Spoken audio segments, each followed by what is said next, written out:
racism. It goes both ways. Yeah. It really does. It really does. You know. By the way, hello everyone, and welcome to Modular Components. Oh, we're starting? Yeah, fuck yeah. I'm the vacuuminator. Okay, cool. I thought we started like 15 minutes ago. No, I got to do the intro first. I'm the Okay. vacuuminator. I'm the head fucker here, and the other head fucker is Boingo Rider. Hi, I'm a fucker. Sometimes you. I don't know about right now though. You haven't talked enough yet. Snowcone83 is also here. No, I'm not. Whoa. It just leaves call. Buster Corp, are you here? I guess. I just woke up like 30 minutes ago from a nap. God damn.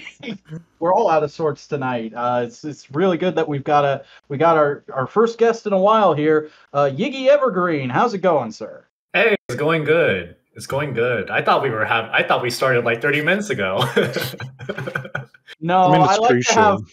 to have pre-show that kind of leads in through the intro song, fades in slowly. I'm slightly artistic that way. Okay, gotcha. But yeah, okay, I've been podcasted out. I've thrown out all of my topics early on. I have no idea what I'm gonna do. I'm gonna be quiet for the rest of the 3 hours.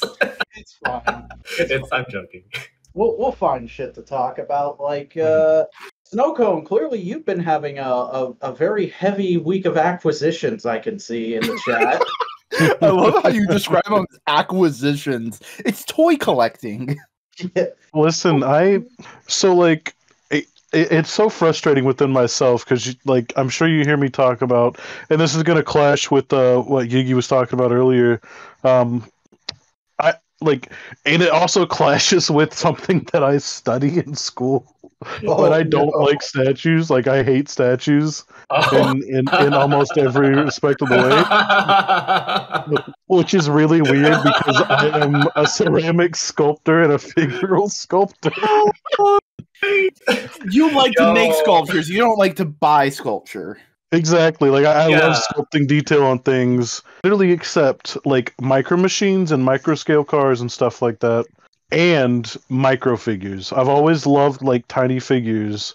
And I usually understand if they can't pose because they're small. But, like, these micro figures that I'm taking pictures of, except for the gourmet stuff, is stuff from my childhood. It's a lot of muscle figures, right? So all of the primary color looking ones are muscle figures. That stack of stuff that I posted earlier in the week was muscle figures. I found that website Little Rubber Guys had a massive amount of them just on sale, and I bought I also found out that through PayPal Easy Pay or whatever, you could like buy stuff and it doesn't run your credit or anything, but you just pay it off in 4 days or four payments. I discovered that last winter, and it almost ruined me. So yeah, as soon as I did it and like the box showed up, I was like, "Oh, this is gonna be interesting, isn't it?" Wait, you mean I could spend $200 on something and only have to pay $50 every 2 weeks? This is I can buy all this shit now. Oh no! Oh no! Is there a reason you hate pre-orders? Yeah, it's like the same trap as pre-orders and credit cards. But you get it now instead of later. They almost got me again, man. So I actually did love like the Scott the Waz charity thing, just so like it wouldn't be a suspicious charge. So Snowcone, which is really funny because I'm like the opposite. I'm like the nega you. I'm like the opposite in that case. I hate articulation. I'm like, no, stay still. And I understand that too. We didn't even take any time to introduce Yggy and like who he is and what he does. Yeah, it's fine. Should I do it? Because people who know Modular, welcome. Yggy's here now. Get over it. Yeah, it's fine. Whatever. You guys don't need to know what I do. No. Yggy, in your own words, in a couple sentences, go ahead and pitch yourself for the listeners. All right. Hey, I'm Yggy Evergreen. I'm a VTuber. I'm your neighborhood-friendly Pixie mega pilot. But that doesn't matter now because the kayfabe's off, so I can just talk about whatever. All right. Let's see. I also I stream on Twitch. I stream whatever I feel like. I guess I'm a variety streamer. And I also make a webcomic called Rainbow Heart that is found on Webtoons. In fact, better put a link to it in the goddamn description. I will. I read all of it, and I watched some of Yggy's early VODs on YouTube before this. I did my research. Yeah. Oh, yeah. I have a YouTube channel. Yeah. I started watching it because Boingo linked it to me as like, yeah, here's this YouTube where you can watch VODs, and then like free VODs you go, yeah, I'm not streaming on YouTube anymore because fuck that. Yeah, yeah. YouTube is a bit rough. YouTube was a bit rough for streaming, and then like I did like this little test run of like, okay, let me stream on Twitch and YouTube. And then just like everyone just watched me on Twitch. And I was like, okay, I guess I'm gonna go up to Twitch. Yeah, like I started watching you when you were in the split era, when you were doing both for like a week or two. It seems like from just my outsider looking in, because I don't stream at all, but looking at like the streamers I've watched, it seems like stuff like gaming and VTubing does really good on Twitch, whereas like an actual person sitting there talking about something or like interviewing someone or being like, hey, here's me opening my P.O. box mail, that does really well on YouTube. It's actually, there's a lot of really big like real life streamers just on Twitch too, actually. I'd argue that like real camera face people, Twitch streamers still do better than VTubers. Interesting. Yeah, I mean, you got your Germas. So. Mm-hmm. But also, like, IRL streaming has been a thing on Twitch for much longer. Yeah, that too. Yeah, and usually what happens is that those, a lot of the channels, at least what gets recommended to me, is that usually what gets recommended to me on YouTube are like edited down Twitch VODs, or like portions of a Twitch stream that are like condensed to maybe like more like 45 minutes rather than like the full 3 hours or what have you. Which honestly is much more my speed, just because like I like being able to pause something. I like there always being something happening that can keep me interested in the content. Whereas like sitting there and watching a stream, I can get into it sometimes, but a lot of the time there can be these long periods of we're just playing the game and batting the conversation back and forth between the chat and the streamer. Yeah, I do a bit of both. Personally, I don't really know which one I like more. Like with streaming, I like streaming while I'm working, and it just helps me just get in the zone. It's like something I have like on the background, but if I like to focus on something, I like a video better. I'd say I'm probably kind of the same, whereas like if I'm doing something on the computer that I need to get done, I will put on like a long YouTube video or like some music or something because I just want that background noise to give me that buffer that gives me something to fall back on but doesn't steal my attention. Whereas if I'm like in a call with somebody or if I were to stream, I feel like I would only be able to pay attention to that because like I'm talking to these actual people. I have to give them my attention. Now imagine trying to play a game at the same time, Zach. I know. That's real fun. That's real fun. Like, that's actually kind of like a thing that like usually I found that I have to think about is like, what game do I play? Because I would say that there are games that are like stream friendly, and then there are games that aren't stream friendly. And just like in terms of just also difficulty wise. Would. Like, I think the hardest stream for me to do is actually when I play Tetris 99. Oof. And I'm playing like, I'd say modern Tetris. I don't know if you guys know the difference between modern Tetris and old classic Tetris. Battle Royale? Not just Battle Royale, but just like play style too. There's different tech. Yeah, there's different tech. I actually consider them two different games. It's like going from like Street Fighter 2 to like Street Fighter 4. Yeah. Where they're same look and stuff, but they play mechanically very different. There's a musician YouTuber I watch, and he did like a skill swap video with a pro Tetris player. It was like, hey, teach me how to play Tetris. I'll teach you how to drum. Yeah. And it's cool because there's been like a resurgence in like the classic Tetris scene, which is really interesting to see. You have like these people, like you have like young, like teenagers and like young kids actually like finding like a SNES and like picking up SNES classic Tetris, since that's what a lot of the classic Tetris players play. And you see like new tech is being discovered with all of this. It's so cool. That's Tech? really interesting.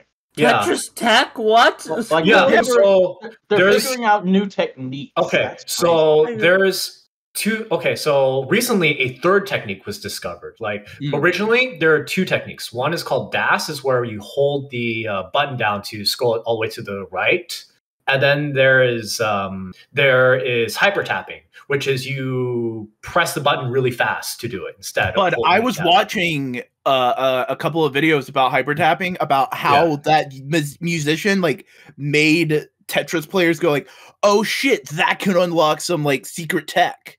So here's the thing. That did unlock secret tech. And I'm going to explain to you that secret tech. It's called rolling. No. I saw some of this stuff, but explain. Yeah. So what happened is like rolling is when you use not just your thumb, but you use your other fingers to press a button. So that because one thumb isn't going like playing with like four fingers is going to get you more button presses with an easier amount of time than just one thumb, right? And so what was discovered was that instead of trying to, because the SNES D-pad is really small, so you can't accurately do that, which was what that drummer was mentioning, was he was trying to do that, but he couldn't get it because his fingers were too big for the controller. But yeah, that's the video I was talking about. So what happened, so the technique that's used is that instead of using the four fingers on the button, they do it underneath the controller, and they use the controller to press on the finger to like get this done. That's insane. Yeah. So like, it's not even like mechanically in the game. It's just like holding the controller a new way unlocks faster abilities to play Tetris. You see like cool stuff, like people like putting it against their like foot and doing and like pressing the button that way too is great. That is so great. To me, that's like if somebody said like, oh yeah, actually I can fire a bow and arrow a lot easier if I pull the bow part and hold the drawstring in place. So let me also describe to you the difference between like classic Tetris and modern Tetris, because modern Tetris plays a lot differently. Classic Tetris is more focused on precision and accuracy, while modern Tetris is more focused on speed. Like when you place a block down in classic Tetris, it locks in place like right away. And there's usually there's no room for it to like go anywhere else. In modern Tetris, you can kind of slide pieces down. So it could like land on a piece, but if you like continue to rotate it, it won't register until like you like lock it in, until you lock it in. So you can do like there's it's less in classic Tetris, but in modern Tetris there's a technique called T-spinning, where you put a T piece down and you rotate it at the last minute, so then it can like fit in place and clear a line that you can clear two lines instead of one, and it equates to a whole line piece, like Tetris clear. And there's also other ways like you can like you can make like a spiral formation and then spin the T piece so it goes down the spiral. Yeah, and in like modern Tetris, that like usually where you're playing like a versus mode where you drop garbage on the other person's screens, it lets you drop more garbage down, which is important. That is really fascinating to learn, because like as a non-gamer, I've always like heard from people that like Tetris is the video game that like your dad knows. Anyone can pick up and play Tetris. Yeah. It's not a big deal. There's not a lot to learn. So like discovering that there's like a huge technical scene to it is really crazy. Oh yeah. And then like I think that like Tetris is probably like gaming at its purest form, and like I said, I think anyone can be like a Tetris god, like secretly, you know. Like you have like that grandma like down the street from you, and it's like, oh no, it's like, oh, she's a Tetris god. Oh, like Tetris is a lot like chess, where it's like it's a universal abstract game that anybody can learn, but it will take years to master. Yeah, and then like it has like a really easy entry to easy barrier to entry. Oh, another thing about modern Tetris is that it uses a bucket system to decide which pieces come down. And, yeah, like you can save a piece for when you. Yeah, and you can also hold pieces as well. Like you can hold a piece to use for later. You can swap out your pieces that way too. But the way the bucket system works is that there are 7 unique Tetris pieces. And so the randomizer picks out one of those pieces out of that bucket. And then for 7 pieces, that piece cannot be taken back, right? So in classic Tetris, you just have a 1 in 7 chance of getting any piece, which leads to like what I call like droughts, where you're like, I really need a line piece, but this game isn't giving me a line piece. But in modern Tetris, you're guaranteed 1 line piece every 7 pieces. And you can like work around that too. So would you say like Tetris is probably like your favorite game to stream and that like it's the most interesting one? I think it's very fun because I make funny noises when I play. So it's good for the audience. It's very good for the audience. And like people get really excited when like I'm almost going like, you know, like my pieces are like up really high. I'm about to die. And then like I make a comeback and I clear a bunch of pieces and I avoid death. It's very exciting, but at the same time, it's also very hard as a streamer to pay attention to. I have looked at chat for like a second and accidentally misdropped a piece in the wrong position. Wow. Yeah. So there's a reason I play a ton of JRPGs when I stream. It's because it's all menu based, so I can take a second and like breathe and look at the chat and everything. And also, you got like lots of content to stream. Yeah, that's true too. That's true too. Like it's also like a double-edged sword because I like know like not everyone enjoys like watching through menus, you know. Yeah. But, like, And Boingo, you've been playing Rhine Time for how long now? Xenoblade. You call Xenoblade right? Yeah. That's what I think of it as. I'm sorry. I mean, he says it a lot. That's like the biggest joke I know Boingo's streams for is just people coming up with ways to say Rhine Time. I love Rhine Time. It's my favorite meme. Legit, that's actually like a big meme like outside of the Boingo streams. Yeah, Oh, that's great. Yeah, But yeah, I think I started playing Xenoblade like experience because I would stream on YouTube, right? So I understand like how VOD channels end up working. They don't do very well. Like they're not very popular. Like usually, even like the effort for me to like export my Twitch videos to a YouTube channel, like I feel like it just isn't worth it, just because like it doesn't get enough like views or traction. Usually, like I mean, there is a button right on Twitch to where you can just like go like, all right, can you just upload that to YouTube? Cool, we're doing it for you. Yeah, but I don't even want to like I don't even want to do that, you know. Like I'm more so like do that just so like for highlight reels, like because I like one of my favorite types of content on YouTube is like highlights of Twitch content. Like yeah, just, like, that does the better. best bits. Yeah, I mean that's also why I save all my VODs so I can one day hire an editor. Stare at myself in the screen and go, one day you're gonna edit those and make clips for yourself. Well, I make clips for other people. Yeah, I know. Yeah. And you edit Boingo made clips for me. Oh, nice. Yeah, Boingo, so I was like, Boingo will edit for all of us one day. Boingo will be the Mudon of modular media. Except himself. Except I think he already has. Yes. I mean, no, I haven't edited a video for VAC. I've made bits for VAC. VAC's art assets. VAC's whole current branding is my brainchild. My brand. My brand. But didn't you edit the toy packages vid, or is that someone else? No, that was. What's that? That was Boingo. That was Boingo. I remember seeing that video. I watched that video. I did edit a back video. I forgot. Yeah, it was like you were having like a creative burnout week, and you're like Boingo gave you the idea, and so you filmed it, and then you gave the footage to that Boingo. Yeah, because the whole point of it was for me to edit. It was just like, hey, just get something out, and don't worry about the thing that gives you trouble. I'll do that for you, so you can like try and get yourself out of it. And I think it was right after that video that I realized the algorithm hates me doing toy videos. Yeah. Yeah. I mean, that was still a good vid. Oh, the algorithm. Best of your toy era vacuum editor vids, just because it tackled a large topic that like was unique.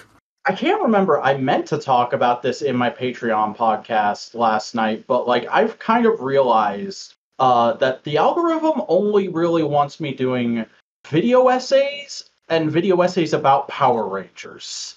And that's a very limited spectrum. So I need to spend the next year or two trying to like enforce that, but at the same time break out of that. Yeah, a lot of times would be like, I know that because YouTube likes it when you do one type of content, right? Yeah. And so like you kind of, I mean, that's why like the whole like multiple channels thing is like making a comeback, because like it's better for the algorithm if you just separate them into like completely different like YouTube channels, right? Which is crazy because when I first started studying the algorithm, everybody was saying like, no, having multiple channels is a bad idea. Yeah.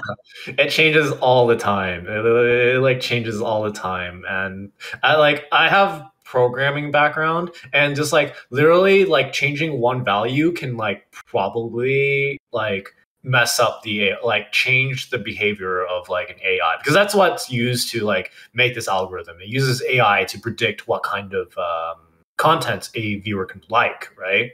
Yeah, but So, like tags and like, oh, you like this Kirby video, here's other Kirby videos. and it could be like a simple thing, like the one, like, remember how animations used to be really big? Yeah. So that was when the algorithm favored views, right? So getting a high number of views helped out those animators, because it's easy to watch an animation video because they're usually really short. And high quality.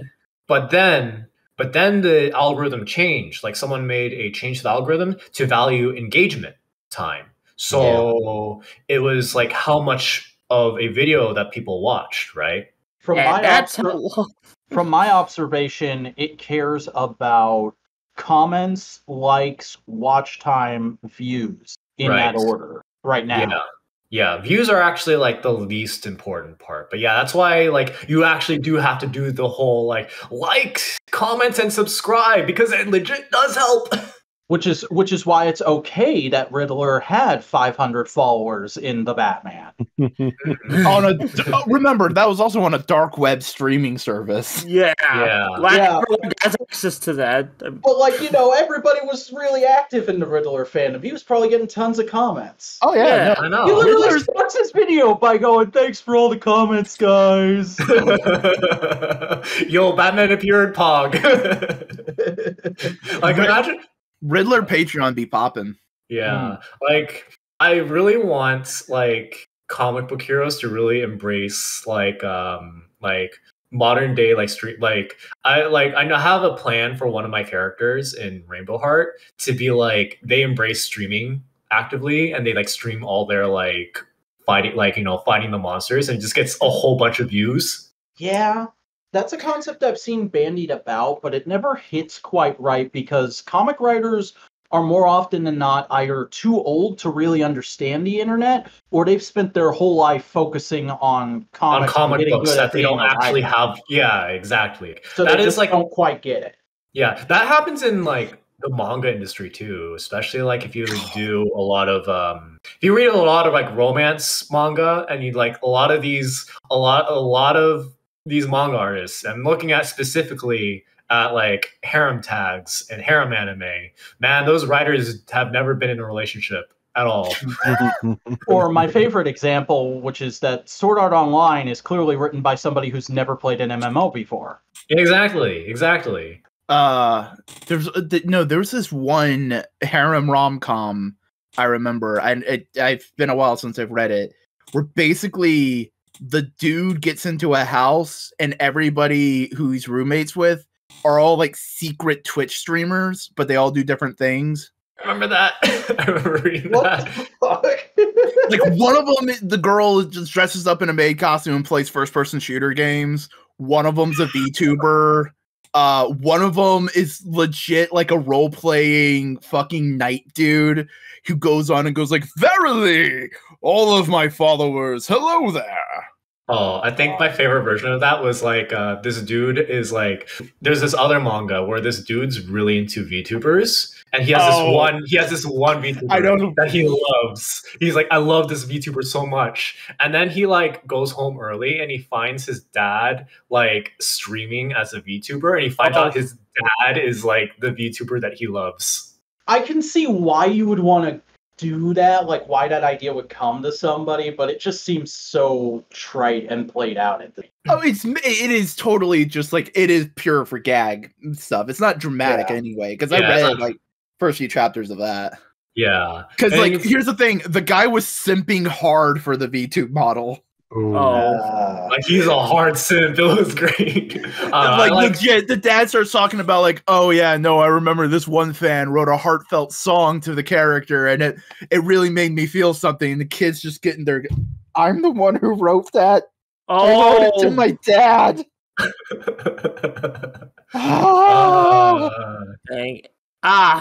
From dad to daddy. That should be the title of the American release.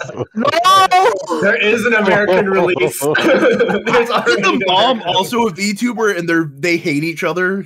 Yeah, like okay, so the mom is a VTuber, but she's not as successful. And she dislikes the VTuber. She's like, oh man, I can't believe this VTuber is getting more views than me. And super like bitter and jealous. But she's like loves her husband. But she doesn't know her husband's the VTuber. Oh, so they made her act like every male VTuber. Oh my god. Yeah, pretty much. And it's really funny because everyone thinks that she is a guy. Like she streams, and then everyone thinks like, oh man, like old man, stop it. You're super cringe. And this is in a manga. Yeah, this is in a manga. That's insane, because this sounds like the fucking sitcom an American writer would make after they hear about VTubers. Yo, like, here's the thing. I love sitcom style manga. Oh yeah. Like, that's actually my favorite. I think they do a better job than actual sitcoms do. Interesting. Yeah, no, there's a lot of fun ones. I mean, like Spy X, not Spy X. I said it wrong. No, Spy Family. Cancel Buster. I said the X. No, Spy Family. People were arguing whether or not if it was Hunter, Hunter X Hunter, or Hunter Cross Hunter. They're all wrong. It's hiatus. Yeah, it's hiatus. Like, did the mangaka said, "I'm making new chapters, baby." Yeah, he's making 4. I don't believe it until it actually happens. Yeah. I wasn't there like a rumor that his wife was learning how to replicate his art style in case he died and couldn't finish it? Yeah. Maybe these chapters were like the way for. Look, it's been 3 years. It's been 3 years since the last chapter release. So I'm just like, okay, when it happens, it's been more than 3 years. It was 2018. Oh my gosh, no! Don't say that. Maybe I should get into Hunter x Hunter now. Man, 2018 feels like such a long time ago, but also yesterday. Smash Bros. Ultimate was announced and came out in 2018. That feels like yesterday. I mean, I was watching probably this video. It was a I was watching this video on Reddit event today. That was like a couple seconds of every year of American high school from 1970 until 2020, and I was like, oh yeah, I know what all this looks like. Yeah. And then it got to like 2007, and I was like, oh yeah, this was yesterday. For me, it's just like when you get to a certain point, everything was like 15 years ago. Mm-hmm. Oh yeah. Like, hey, remember this thing in your childhood? Oh yeah, that was like 10, 15 years ago. No, it's been like 20 years ago, actually. I'm like, damn. Shit. That's just a weird thing time does to our minds. Because like I was in Toy Federation the other day having a conversation with one of the guys who works there, and we were trying to figure out what the definition of a vintage toy is. And I was like, yeah. Oh no, don't do that. And he was like, well, our rule is generally 30 years or older. And I'm like, fair enough, that makes sense. That's kind of when nostalgia tends to kick in for people. But like, I look at that Optimus Prime, and I pointed at an Optimus Prime that was on a shelf behind him. I think it was the Energon one. And I was like, I look at that, and that's vintage to me. And you're probably like, oh yeah, that came out a couple of years ago, right? And he went, oh shit, you're right. Oh god, it's like watching someone's like, I'm playing an old retro game. It's just like a game that like it's a Wii game. Yeah, it's a Wii game, or it's like an Xbox game, or like Xbox 360. I'm just like, no, don't do this to me. I was playing Red Dead Redemption 2 with my friend Jake and my little cousin who I'd play Fortnite with a lot. Mm-hmm. And we were having a fun time, and he was old, he was like old enough. But we were just talking about it, and he was talking about how much he liked the game. And I was like, oh yeah, well, what'd you think of the first Red Dead Redemption? He's like, oh, I wasn't alive for that. And me and Jake just like dead silence for like a solid minute. And we're like, cool, all right. All right. Like that one hits a little harder. Or like that viral tweet of the kid asking if the first Jurassic Park was in color. Oh god. So I mean, there's also this classic one. Why can't Metroid crawl? No! Oh god, no! I don't understand that. No, Okay. I understand. Don't worry about it. Okay, And I also, won't like, that explain just it. reminds me of Metroid Dread. Like, everyone was like, where's the morph ball? It wasn't until like 2.6 through the game. Yeah, I remember that. That got me stuck on my first playthrough for so long. I was like, where am I supposed to go? I'm like, At least okay. you weren't the creator of fucking Twisted Metal saying that the game is bad because he couldn't figure out how to fucking play it. Oh yeah, and David Huff? David Kovac? David Kovac, I think? Yeah. KP? David his name. Why are there so many Davids? That's all I want to know. Because it's a name that's in the Bible. Matthew, Mark, Luke, John, David. You're gonna hear all those names all the time because of the fucking Bible. Diddles. Why couldn't they pick cooler names? Like, well, I mean, here's the thing: those are just anglicized versions of those names. That's true too. That's true too. Either way, they should have picked cooler names. Because, like, you look at the etymology of like fucking names, and you go like, oh wow, okay, so there's a lot of fucking variety here. Because okay, you know the origin of the name Tiffany. No, I don't. I do not. Nope. I don't know many Breakfast? name origins, sir. Okay, here's the thing: it comes from the goddamned Middle Ages. All right. For Tiffany, which was a fucking holiday. Huh. So they named kids that, and it's like, oh, you're Tiffany, and they got simplified to Tiffany. Is Tiffany the cringe name of like that era? Is like similar how like we have like a whole era of kids named Daenerys or Khaleesi. Oof. I know kids who are named Chris, and they just go by Chris. Oh, that's rough. That's rough. Oh, that's it. Okay. I'm personally an enemy of the IGH names, like the Haley and Bailey and Maley and Scaly and Faley and really the Bradens and Jadens and Maidens, because like that shit's been going on since I got out of high school. Everyone's like, that's what I'm gonna name my kid. We'll put some words in front of that. Yo, I know like the number of kids named Cloud and Sephiroth is greater than 0.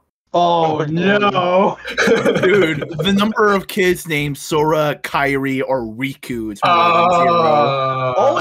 I'll admit, when I was a teenager, I kind of wanted to name my future son like a few names from Kamen Rider, but I've grown the fuck out of that. Okay.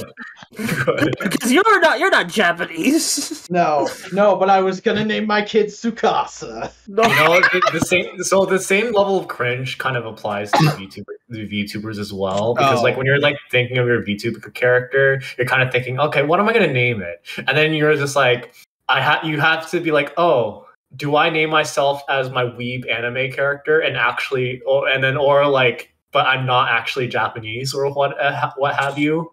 And I had like a very cringe. I felt like this was cringe, but like I think when I first started streaming, I was Yggdrasil Evergreen, not Yggy Evergreen.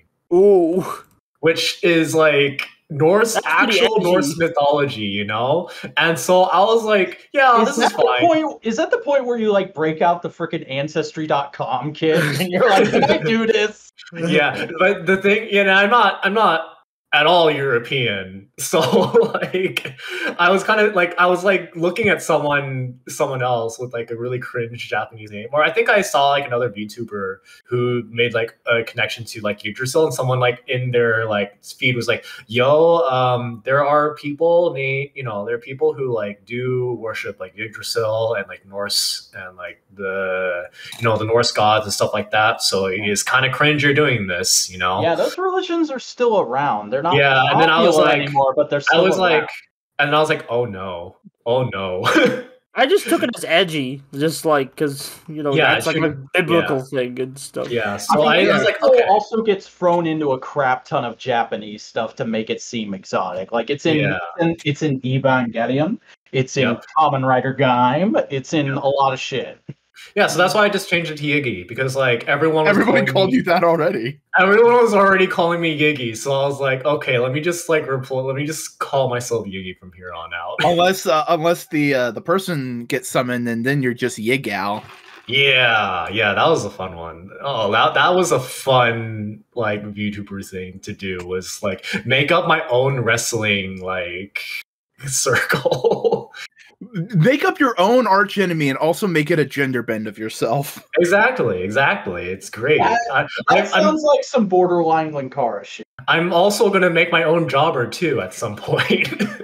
Okay, Mac, do you just assume every storyline, like, lore thing is Linkara? I mean, like, granted, he might have... different versions of yourself. Okay, well, fair. But, like, I feel like, wait, did Linkara start internet lore, or... If he didn't start it, he was one of the people who popularized. Yeah. I don't know. I remember this one guy. He had a character called Ranger T. Fuck you. I don't even talk to that guy anymore. I haven't heard from him in a year and a half. So like, it's just kind of funny because VTubers have like a bit of lore. Like a lot of them, like, oh yeah, I'm like a 3,000-year-old demon, and for some reason I'm just playing video games. You know. So I was like, I should actually use like lore, like do some fun lore stuff. Like legit, I'm looking at our little VTuber group, and it's like robot, witch, bodybuilder, witch, cryptid, Dullahan, dwarf, fucking deer satyr. Pixie. I'll be real. My first idea was let's see, for VTubers, I actually had multiple ideas, and I think there was actually a part where I really wanted to be a storytime YouTuber. You guys know about storytime YouTubers? Yeah. Yes, I mean, Story like, time. yeah, I mean, I kind of know people who like I know some, but I more so know people who like storytime YouTubers over like storytime YouTubers. I've heard the term before, but I don't exactly know what it entails. So like you know what Al and Jaden Animates. Oh, okay, it's that. Yeah. So I really liked storytime YouTubers for a while, and there was a part of me that wanted to be a storytime YouTuber, but then I just realized how much drawing I actually had to do, and it was like way too much. So I was like, okay. Here's the thing. I know some shortcuts. I just actually need to like, I don't know, think of like I've been thinking about doing that kind of like thing, but like in a more budget way. I just need to figure out how. My first idea was a skull man wearing a hoodie, and I was like, oh no, I can't use this idea anymore. Oh, one of the most used goddamn things in male VTubing. I know. I just really like Sans. Yeah, exactly. Like the time I was doing it was when Sans Undertale was super popular. Probably is still very popular. So I was like, okay, I can't do that anymore. And then let's see, another character I wanted to do as a VTuber was actually a pink art for my webcomic. I wanted to do like a pink art character, whereas it's like, yeah, I'm like an old dude in a magical girl body or something like that. But then I wanted the character to do like alcohol and like smoking and drinking and stuff like that, and I was like, that's not friendly to YouTube at all. I just think like I probably wouldn't be good at VTubing because I'm not good at like consistently building lore and like you don't have trying to come up with something that you can recognize as a thing but isn't like that specific thing. Like I'd be like, I'm gonna be a VTuber, I'll just be like a Green Lantern playing video games, and then it's like, fuck, I can't be a Green Lantern, that's owned by something. Yeah, that's true too. Like there was like on Twitter there was a girl who or someone who was trying to be a Nintendo Switch Chan. Oh, like a human version of a Nintendo Switch. And they had spent the money to do like get the art done, to get the like rigging done, which is a lot of money. Yep. Yeah, man. To get a good version is like what, $2,000? Yeah. And then like probably more nowadays. Yeah. And like Nintendo just ceased and desist that like hardcore. Ooh. Like Nintendo would not be into that. Like Nintendo was like, no, you are not allowed to do this. No. Yeah, and then there's also like VTubers who are like, you know, like, oh, I'm a human Umbreon, and it's just like, oh no, don't you don't do that, don't do that, please. Like I skirt the line when I make fucking lore jokes of like, oh yeah, no, Uncle Ultron. Yeah. And Showdown. That's fine. That's fine. That's fine. It's not. You're not. Your character. Your branding isn't centered around. Yeah. No. Being a humanized version of a already existing piece of media. It's like a background cameo in Owl House or Amphibia. Like everybody knows what that is, but they don't say. Yeah. Like the Getter Robo vegetables. Yeah.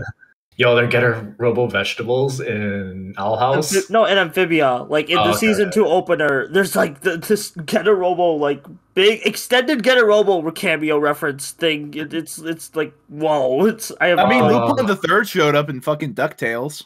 Oh yeah. Really? I didn't know that. Yeah, he was a doggy version of Lupin the Third. That actually makes sense. Like Lupin the Third and a DuckTale, that makes way too much sense, honestly. Probably the most classic example of all time, the Gray fucking Ghost, which was literally they wanted to just have Adam West Batman in the show, but then they couldn't get the rights to the 60s show because it was owned by a specific TV station at the time. I never knew that. I love like references in like show, like the bazillion Akira references. Oh, yeah, people like are complaining about that, but like I'm like that's cool as hell. Like even if you don't get the reference, so cool. It's a common cultural like visual image that you just go like, oh, they're badass. Yeah, they're cool, and they're on a motorcycle. And they do the little hop slide, and it's like, oh, that's fucking badass. Whoa. There's a big skid mark. Oh, it's so cool. Yeah. Like, honestly, but here's my thing. It's like I more so like references over cameo. And I like visual references. References you can get without having to understand the source material, which is like kind of a loaded thing. But like you can do it. It's like either just like little lines or just visual iconography. It just, there's ways to do it, and I don't like these like references that are basically just extended the Chip and Dale movie. Just God, that is like the worst way to do references in my opinion. But I really enjoyed the Chip and Dale movie. Well, like apparently I'm in the minority because I'm like the only one who kind of hated it. I mean, I know like a couple other people hated it, but I feel like I hate it the most out of everyone. That movie seems like you get exactly what you expect out of it. If you expect it to be awesome, it'll be awesome. If you expect it to be poor, it'll be poor. Kinda, and I kind of was expecting, but like I wanted it to surprise me, and it kind of did, but like not a good wanting something to surprise you isn't going in there with this is going to be fun. I think I will probably enjoy it, but I understand that 5 years down the line, it's going to be a super dated movie. Oh, it's already super fucking dated considering what fucking John Mulaney just recently pulled. Yeah. Oh yeah. What happened with him? He was doing a show in Ohio. And he had several comedians come up before to do like openers, and it's like, oh, that's fun. And then one guy came up and started telling transphobic jokes, and then everyone realized, oh, that's Dave fucking Chappelle. Oh yeah, I remember that. Then John Mulaney came out and hugged him. Oh, and it's just boy. Like, oh, okay. That's who you're aligning yourself with. Yep. And look at the week Chip and Dale came out. I'm like, bro, you just had a big movie release. I mean, comedians have. I mean, I can understand why he would do that because comedians are just kind of like always having this very us versus the audience mentality. Yeah, and then they also like I understand like comedians like supporting each other, stuff like that, But yeah, it's also like but like that's cringe. Not the guy to do it with, fam. It'd be like if Stephen King fucking dropped a book and then a week later said, "Oh yeah, no, I'm doing a book signing with J.K. Rowling." No, it would be like he said, "Oh yeah, J.K. Rowling wrote the first few chapters of that, and I just cleaned it up." Oh boy. Stephen King doesn't endorse J.K. Rowling. He does not endorse. We just want to make I just want to make that clear. Yeah. People are already making complaints like just things like that where it's like, oh, what if like. And I mean, my policy is like, I never need a celebrity to condemn another celebrity for doing something bad. Just like distance yourself from them. Like, yeah, exactly. Bill Burr, I don't think Bill Burr said anything about the Dave Chappelle thing except like, ooh, whoa, I'm pulling my collar over that. But like, he hasn't outright come out and said, Dave Chappelle's my friend and I support him, or Dave Chappelle's a fucker and we should all be mad at him. He's just like, I'm going to keep doing my thing and it's not going to involve him for at least a while. I'm going to go work for Disney. Hey, what is Bill Burr doing for Disney? Bill Burr's in Star Wars. Star Wars. Yeah. Oh yeah. There's Everyone's in Star Wars. I know there's like did like Kamaji. Someone showed up in Obi-Wan. Just I don't know, a lot of people showed up in Obi-Wan. I know, but there was a Spoilers. comedian playing the character in Obi-Wan, but that's all we will say because of spoilers. Oh yeah. I completely forgot. Yeah, sorry. I mean, Flea shows up, so. Well, I would consider that a bigger spoiler than the other guy, but okay. Really? Anyway, sorry. Oh, we weren't supposed to talk. You can find Obi-Wan at the No Prize Podcast. It's streaming every Sunday on Twitch, not Twitch. Yeah, we're gonna live stream the first 2 episodes of Obi-Wan tomorrow. No. I mean, legit. Obi-Wan discussion. I've been thinking about doing a stream of me watching Morbius. Just doing a like Mystery Science theater style, like you just like watching it, but then you just have like a timestamp on it, and then just like doing it. Those are fun. I think Boingo would be too busy going like, "What the fuck?" to make jokes during that. See, that's why you be stopping the movie 5 minutes and going like, "Guys, hold on, let me find the book. This book completely contradicts everything of that. It's so dumb. They've already answered the problem." Boingo, if you do that, just like bring me on. We can just like I can just be the dumb guy who doesn't know anything about Morpheus, and I can just riff on it. I'll like riff on it, legit. And I'll come and just go, they made a Morbius movie. That's fucking stupid. Boingo, what you should do is watch it 4 times in a row and film yourself each time, but like you're watching the previous time you filmed and you're reacting to you reacting to it. Just do that. That's a joke from like what's it called? Inside. Or I was gonna say that just reminds me of like Japan did a reaction to a reaction. Yeah. That just reminds me of just like the reaction video boom, where just people were making reaction videos, and then someone else would make a reaction video of the other reaction video. It's like honestly, the only like good reaction videos are like reacting to like big like gaming like live stream events, your E3s, your Nintendo Directs. Those are like so let me tell you, best friends. Do you guys watch Uncle Roger at all? Who's Uncle Roger? My uncle's not named Roger. I do not know this man. Okay, this is a guy he's a comedian. He's a British comedian. He's also Asian. And he did a video renamed. No, it's fine. We all are. Okay. Isn't that right? Jamie Oliver. That was the one. So he's reacting to Jamie Oliver, and like Jamie Oliver is making like the whitest fried rice in the world, right? Oof, like it's a really bad recipe. And Uncle Roger's like his reaction video is so great, but on my feed, I've been getting a whole bunch of people reacting to Uncle Roger reacting to the Jamie Oliver fried rice video, and they also do really well too. It's like crazy. Literally, I just Googled him, and the first thing that came up is a BBC report on him watching the Jamie Oliver video. Oh yeah, because he also reacted to a BBC person like making fried rice. That was like the start. That was like the start one. And so like he's gotten into a thing of like seeing like famous non-Asian chefs making like Asian food. I mean, there was also that one time Gordon Ramsay tried to make a Puerto Rican dish, and Iron Mouse watched him, and it was like, stop, you're wrong. It's really funny because actually Gordon Ramsay does like the best job of like all the chefs in comparison. Like when you were like I think he was like watching the Gordon Ramsay one. Much. And he's just like, oh hey, like he did legit, like actually, like yeah, it's not bad. Okay, maybe a few mistakes here and there, but hey, it's doing really good, better than Jamie Oliver. Yeah, nice.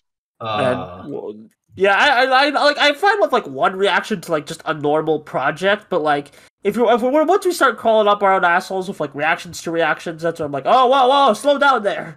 Well, I was thinking more along the lines of like the Mystery Science Theater, but it's just all Boingo. Yeah, all Boingos, just like the entire cinematic Boingo attic. The cinematic Boingo universe. People do reaction videos. I was referencing the MST3K sequel. Remember, like cinematic Titanic? I don't know. I'm just like, yeah. You ever just look at the MS232K wiki and just like be like, oh, cinematic Titanic was a thing? Okay, I guess I'm the only one who does that. Yeah, you are. MST3K. I know it culturally, but it's pretty much outside of my knowledge base. If you have like an hour to kill, watch an episode. You know what really made me feel old. Like I remember, okay, here's the thing. Sometimes like we talk about a topic and then like I think of a thing and then it doesn't come up and then I'm just like, and then I just like, wait a minute, I have something to say about a previous topic we're going about, but then the time's passed. We're like, no, we gotta bring it back in. All right, bring it. Okay. Circle around. Okay, so I think my niece is adorable, by the way. She likes Pokemon, and I asked her, "Hey, what's your favorite Pokemon?" And I think she said a Pokemon name that I didn't recognize, and I was like, "Oh no, I am old." I was like, "Shit, I am." Like it hits you. I was like, no. Here's the thing: I can recognize any Pokemon as a Pokemon. That's how you're supposed to pronounce it. I can recognize any Pokemon as a Pokemon. But after Gen 5, I can't read the fucking names to save my life. Oh, I'm like lost after like Gen 3 for me. I'm just like, oh, I can't like remember any Gen, of these Pokemon. Gen 4 was the generation that was going on when I got into it. So I'm okay. Turtwig was both the first Pokemon I ever got in a game, and to this day is still my favorite Pokemon. Now, Vac, you realize when you said that, you made me feel really old. Sorry. Yeah. Older, Snowcone's not the oldest guy in the room right now. Yggy is. Yeah. Oh shit. Nice. Want to feel even older, Yggy? My first Pokemon was Oshawott. Oh god, I don't even know who that is. This is also the major thing of my streams is that I get to be really old and like react to just Twitch chat, just being like, I'm like, I don't understand that bit of slang. You're a little pixie man, but you're the oldest man in the room. I legit think you are the oldest of our VTubing friends. I am the oldest of like our VTubing friends. All right, then let's steal Boingo's beard and put it on him. Oh gosh, it's actually like I am actually like I'm looking at like other VTubers. There was one VTuber who I knew that was like older than me, and then he like retired. He like put up he put up the code. He stopped VTubing. I'm like, oh no, I'm the oldest now. Oh, buddy. Because you like I think the average age of like a lot of streamers is maybe like in their 20s. Yeah. And like I have ceased to be in my 20s, and I'm just like, oh no. I think that's just the thing with content creation in general, because it seems like the only way to really get big is if you have a lot of time to devote to it, and that's only really going to happen if you're actively in school or if you're able to take like a good bit of time off work because you have money saved up. Yeah, like actually, there is a third option if you're unemployed. Yeah, that as well. That's how few got big. Yeah. In my case, like I had like legit like no time to do like any streaming. It wasn't until like my industry went into like working from home that I was like actually able to like start streaming. Because all of a sudden, oh hey, I have 2 hours of my day left. And like I've added 2 hours of my day into my life. Yeah. So that was real nice. I was like, oh, thank goodness. Thank goodness. And then I think I got into like, because of streaming, I actually got into like a bunch of like a lot of my older hobbies that I had put in the wayside, like drawing, for example. Mm-hmm. Like I used to draw a lot, like in like like in my childhood, but then like maybe like when I hit like college, I had stopped drawing, and I hadn't actually like drawn anything for like 10 years actually. Like I went on like a 10-year long like drawing spree, like drawing hiatus, and now I'm like drawing a shit ton now. It's great. Mm-hmm. Nice. Yeah, but yeah, it's just like streaming's been like a fun thing. Content creation in general has been a fun thing because I think like I've always kind of wanted to do content creation in some way, but just kind of like never pulled the trigger on it. And now I'm like overloading myself with like too much content creation. Oh yeah. That's the problem, because you go like, oh, I want to do this. Oh, I want to do this. Oh, I want to do this. Wait a second, I have too much. Before you know it, your entire week is scheduled out every week. What do you mean it's not feasible to have a podcast, a stream, a D&D stream, a podcast, a stream, and then another podcast? Yeah, that was kind of me that was kind of me when starting off, actually. Oh, sorry. I just saw some good prices when looking at Vac's timeline. on the Don Oni Tajin, and I was like, he's a big boy. Yeah. I'm like, and I saw like Taka had it, and I'm like, I was like tempted to buy it. Did you see? I bought him from Taka. Oh, okay. So it's not even in stock anymore. he coming. Yeah. I think I might have actually gotten the last one, but that's the new Sentai Robo next to a Sentai Robo from like 20 years ago now. Yeah. Which was one of the biggest ones ever at the time. Yeah, like it's a kid. Yeah, I saw that picture, and that thing was huge. it makes me I remember want it. that thing. I had this toy. Oh, I actually just bought. I bought the old one from my local vintage toy shop a few months ago, and like went through extreme pains restoring it. And so now I'm gonna have both of those big fuckers, and I don't know where I'm gonna put them anymore. On a shelf. Yeah. Yep. Meanwhile, like all the Megazords from when I was a kid are gone, and all I have was like the new Dino Fury one, like sitting in my corner. You hit me very hard in like the feels right here because you just like posted like a toy that I actually played with like growing up. Like, oh man. Yeah, I was like, damn, okay. Yeah, we get into those modes. It's just like, oh hey, remember this toy? Fuck.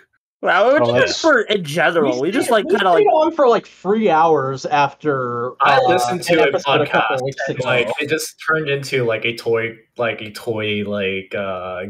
stream or like gushing podcast. I'm like, yeah, I can talk to these guys. Yeah. Snowcone and I are active toy collectors, and Boingo really wants to be, but he doesn't have enough money. Hey, what about me? I'm just like a casual one, I guess. Yeah, you buy like a few small things here and there is what I feel. Here's the thing, I think like figure making. Sorry. No. Can I go first if you don't mind? I spent $200 on Toku toys over the last month. Okay. Holy crap! And I thought you were out of a job. I have money saved up, and also Aid gave me extra money. No, you don't. You're using it. Oh, smart. Well, I had some money saved up, and then I was using it, and now like I also got Aid money. Because Aid just happened, and also there's gonna be another Aid, so it's like, and also I don't pay rent. That's kind of a dick move. Lucky. Yeah, I got paid last night, and I was like, oh shit, I can buy Don Oni Tajin right now, and then I did it, and then I was like, oh fuck, I have to pay rent. So like I have like the like thing of. Right now, I make much more money than I did when I was a kid, and I'm just like, I'm gonna spend all this money on like the toy. Like, I remember just getting into like Warhammer 40k because I was like, man, I wanted to get into this as a kid, but just like didn't have the disposable income, and now I can be the like adult guys at those game stores that can just buy whatever OP unit that I want. I'm like, heck yeah, let's go. I thought I would be that guy by this point, but I've just got so much shit I'm into and so many like other obligations. Yeah. It's like that only happens if I come in and I sell stuff first. Yeah. I like also is kind of cool because I think like toy collectors and figure collectors are kind of like the same blood vest, like the same like tree, it's the same brain cell. It's the same brain cell. Cousins. Yeah, we're cousins. Yeah. Like, because I remember going to like Garage Kits and just watching like a video, and then like there was like a couple like there's a couple of like toy refurbisher like fans, people in the toy refurbishing community, like trying to give advice to like some like people making like figures, and it's like, oh no, they come from a good place, but it's like, oh, they're actually like fairly different, the types of paint you use and stuff like that. Yeah, because like posable figures need to be posable. Yeah, like, and you touch them a ton. Mm-hmm. Like I remember I watch a regular weekly stream about customizing, and every week, like clockwork, somebody new comes in and asks, "What paint do I use?" And they're like, "What are you painting?" Exactly. Like it's so important because like when you're doing a figure, like you can just get away with like acrylic paints and then like finish it off with the matte spray, right? And then Sorry. Like about that streamer, like if someone's gonna ask that constantly, you should really just have like a command saying, okay, what to like just frequently ask questions and just have like just have like the paint question answered. Sorry. Usually, what happens? Stream, just to defend them for a second, that stream isn't specifically about teaching people customizing. It's people customizing while streaming and the chat happens to ask them questions sometimes. Okay. Yeah, I know. Like for like YouTubers, this is like, oh yeah, I have a YouTube video like answering that exact question because I get asked that so many times, and I'm tired of answering. So here you go. I wish there were more YouTube channels about like people making custom art toys, because there's like there's a few people who do it, like Craft. What's he's the puppet Craftsman, Steady Crafton. He makes custom art toys all the time, and he's really fucking fun. He does everything. He shows you how to do like in-house like film stuff and like stop motion and just everything like here and there. He reminds me of like Adam Savage with like how he goes at like trying to learn a new skill and like interest in things. And I think like with what y'all are talking about with like the crosses between the communities, like I always support stuff like that because like I find that like looking at something a different way and trying to like bastardize a technique to your own advantage is just endlessly helpful and can lead to places you would just never expect beforehand. Yeah, I mean, like a rising tide lifts all ships. So like if somebody from one area has an idea and it can help another area, it's going to help the whole ecosystem in the long run. Yeah. And I mean, that's kind of like, I want to get into like miniature and that kind of stuff because I find that interesting and fascinating, because that's what I did in college. I made miniature sets. I always loved. Yeah, I was gonna say I always loved the that aspect of it. And I always was so jealous that was like the thing you did every day, because I just like sit there and stare at like the little dioramas, and I'm like, damn.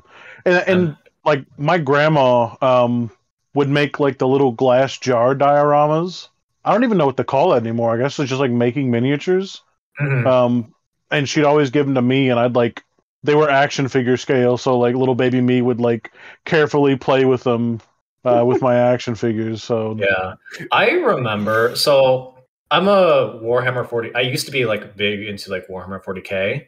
And a lot of what I do is like I played orcs who are in lore. The orcs kind of like, they're scavengers. They tend to like take tech pieces from like other like from like other races and like other species, and just kind of like bastardize it and then like make it work somehow. Mad Max it.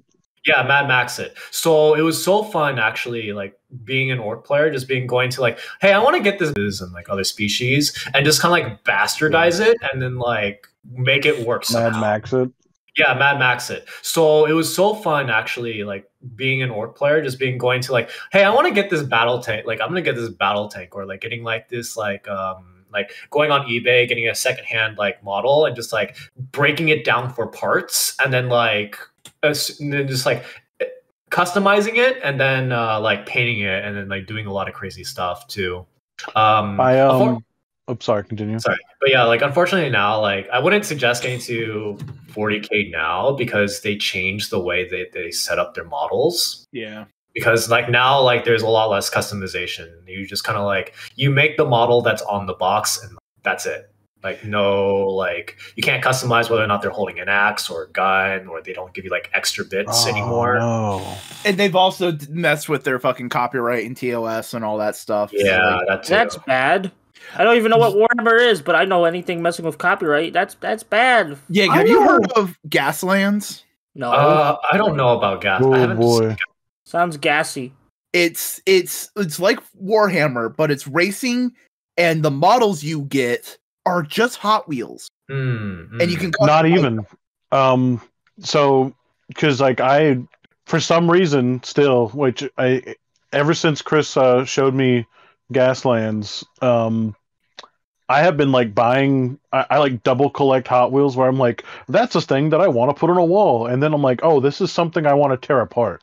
And I have a whole box, like a whole heavy ass box full of diecast unopened Hot Wheels that are just like, this will one day be something else, maybe. Oh, don't reminding me of my unbuilt Gunpla collection. I have plenty of unbuilt LBX kits and Gunpla kits and 30-minute mission kits, so I feel you. And that's one of the reasons why I can't get into model kit stuff, because I'm just like, it's a thing I have to get around to at some point. And then when I get around to it, it'll be fun to do in the moment, But then I'm going to have this thing here that looks like an action figure, but doesn't feel like an action figure. Like, it feels too delicate to really mess with to me. Yeah, because usually... So, I mean, side note, the 30-minute mission kits do feel far better to handle. Like, you still have to be careful, but not as careful. They're definitely built with that thought in mind because they're built with constant customization. Yeah, and then articulation involved too. There's a bit more work in there. But yeah, like I would say that like model kits now are a lot more like durable than like model kits like 20 years ago, I'd say. Like the tech involved. Like the tech involved, like if you just like look at the joints, like the joints are made like completely differently now than how like they used to be. Like it used to be just be like a ball socket connected to the thing. Now like they have like multiple joints involved. Interesting. Yeah. And in terms of like I would say that like before I would get so annoyed by these sockets because eventually they'd wear out. So I just eventually just super glued them together to make sure that they just hold. So I just don't have anything. So nowadays I don't have to worry about that as with models days. That's really interesting to hear because, I mean, like, I don't care that much about Gundam and I really don't care about Warhammer, but, like, both of those just recently got toy lines, like actual figure lines that are making me, like, eyeball certain designs and being like, oh, man, maybe I should buy that. Everybody likes a Space Marine. You can't stop yourself. Yeah. I keep looking at the Joy Toy Warhammer stuff. And like I don't even like that scale, but those figures look so fun that I'm like, maybe. So 40K had like I remember some tech that people did with like 40K and also played a bit of War Machine where like technically these models have like you can choose with different guns and different layouts, but what people did was they drill like small holes into the models and put magnets in them so that like they could swap out arms and stuff like that for like certain models and tanks and stuff like that. That was really cool, and like they could move them around. The one that was cool was like when they had like the tanks and they could like swivel the tank gun around. It's made for good shots. One of the accounts I follow on Instagram did I'm not going to remember any of the names, but they did like a like underwater like sea based like army, and they were like super crazy colors. It was like bright pink and red, and blue, and it was just one of the most unique things I've seen in that world. And I don't know, I mean, I follow it constantly, and I don't know if I'll ever try to take that jump, but I do want to play that. Yeah, at some point.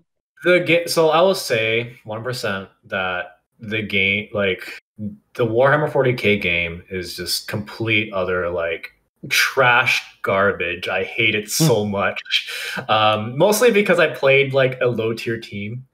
You know, I have a friend who plays an even lower tier team than I am, and they are super burnt out on it too. Like, and just like the whole thing of like, it really is pay to win because you'll have like moments where it's just like, oh, you see that like $150 model, you gotta build 3 of them.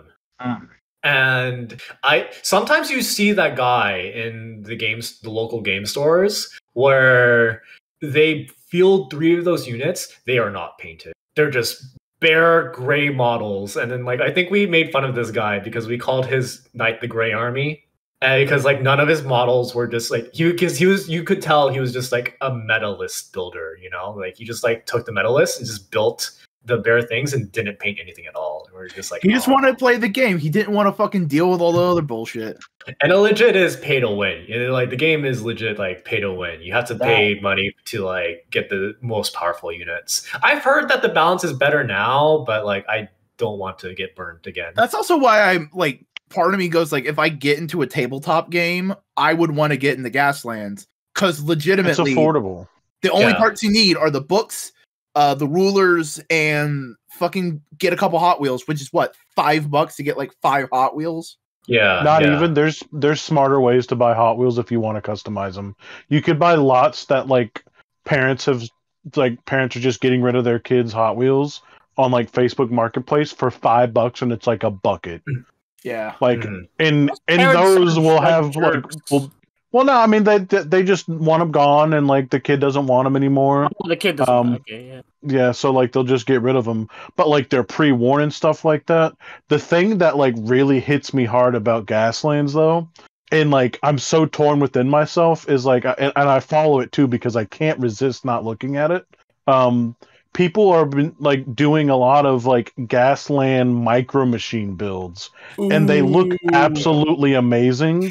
And I'm like, man, that's from 1980s, and I know there's like 4 of that, but it sure did make a really cool model. Like, that's a $20 like 1-inch car, so you know, whatever.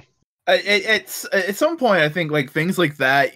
It's a good idea to like invest in 3D printing and make your own versions of those rare vehicles for sure.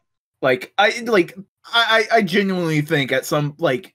We are doing a disservice for everybody creatively, entertainment wise, that after like 10 years, all these things aren't just open source. Yeah. And a lot of things, like, that could go for a lot of things, to be honest. Like legit, Doom came out, and like 7 years after Doom 2, Carmack went, all right, here's the source code. Do whatever you want with it. And we've seen like so many cool things from it. And Doom games are, and like, people are still using the source code and making brand new video games that people are actively playing. Mm-hmm. But we don't want to go too far into that direction because then we get like games that like are unpatched or like come out with like really crazy bugs, and then like the developers are just like, oh, we'll just let the players mods to fix it. No. They have to fucking take care of that shit for like 7 years. Yeah. And then it's just like, all right, cool. Now we're releasing it to the public. Exactly. I'm looking at you, Skyrim. Skyrim can go fuck itself. Skyrim. You don't even have to look at fucking Skyrim. Look at fucking Daggerfall. Oh god. That's Bethesda. It's Bethesda. Just like make a game. It's like, oh, we'll just leave like our players to fix the game. We're seeing that right now happen with Team Fortress 2, and it's like, let's hope Valve does something. Well, here's the thing. They also supported TF2 for like fucking years. Yeah, they did support. But like the thing is, it's not being supported now. Yeah, and it's like bots are overrunning, and it's kind of like a mess, and just like, you know, and it's like it's still a popular game. People still spend money on it, so it's like it's really sad to see because I was really into TF2 back in the Meanwhile, I'm just sitting here like the most I can relate to any of this gaming discussion is I know what pay to win is. I remember when EA Battlefront came out and everybody hated it because people were just buying Han Solo's gun and killing everyone instantly. Yep. That's what happens. Yeah. Speaking of video games and bringing up topics from the beginning that we never got to say anything of. Let's go. What did you think of Tetris Effect? Oh, I love Tetris Effect. Tetris Effect's really great. Hell yes. Like, it's such a trippy experience, and then also like it has so many like multiplayer options too. I think I mean it's not I know the one that people use for competitive Tetris is actually Tetris.io, which is like on itch.io you can just play Tetris, and that has so many different options. But like Tetris Effect is just really cool, and you can play classic Tetris in Tetris Effect. Yeah, like, me and a buddy of mine. Yeah, you just have to. Yeah, you have to beat the game, and you have to like set some like settings in like multiplayer. But yeah, I got into it. I got really into it. Streamed it for a couple times too. That's good, and that relates to the other thing that I posted in the chat. What do you feel of, and did you ever play? What was it? Where's that link? Hexic? Yeah, Hexic. Oh, yeah. It came with like the first gen 360. It was, if I'm not mistaken, it was made by the person who made Tetris. Yeah, I was not into Tetris at the time when that came out, so I did not play that one. I did play this other game called Lumines, though, which kind of reminds me of I played that. Tetris Effect. Sorry. I was hardcore into Lumines for a while. I couldn't get into it. Like it would always interest me, but like the music element would like throw me off, and I felt like I was doing it wrong. Mm-hmm. It's weird because that's what Tetris Effect does actually when you play through like the single player. I know, and that's the thing. I love that about that game. Yeah, and I wasn't expecting that going in it. Yeah, because like Luminese, that's like exactly what Luminese does. Is that Luminese uses the music to kind of affect the gameplay in a sense, you know? Yeah, but at that time I was just in like a different era of gaming myself. So, Yeah. which Yeah, I mean, I don't know. I've been a sorry, continue. Yeah, I remember playing Luminese and just like playing it for like 2 hours because I would just like not die. Oh wow. Get Yeah. into that good groove. I was gifted like the Game Boy version of Tetris, like the OG version of Tetris by a van that my grandma bought, and I like sat in the back seat, and I sat in the back like a seat. van She like gifted to you.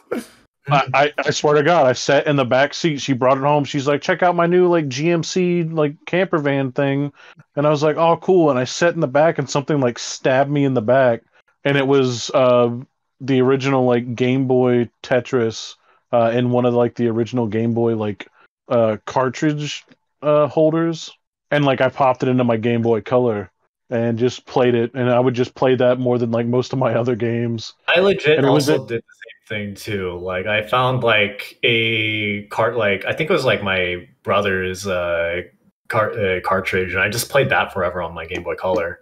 Yeah, Snow, I still have my Game Boy Color. Snow, are you me? Are you me? Are you just like are you just like same brain cell me except like, I was gonna say you guys seem to have equally interesting lives compared to the rest of us. Hey, my life was I'm just somewhat like talking interesting.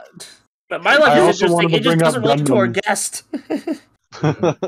I wanted to bring up Gundam because I heard you talk about Mecha, and I've been obsessed with Mecha ever since I was like able to think. I know, right? Yeah, I love Gundam. It's like I got into let's see, because I had older siblings who were into like 80s shit, right? Right. So I like I wasn't born in the 80s, but so I kind of like inherited like a lot of 80s stuff. So like I at the time, like I don't think Transformers was actually popular with my friends, but I was super into Transformers because like we had the VHS tape of the Transformers the movie with the Stan Bush soundtrack.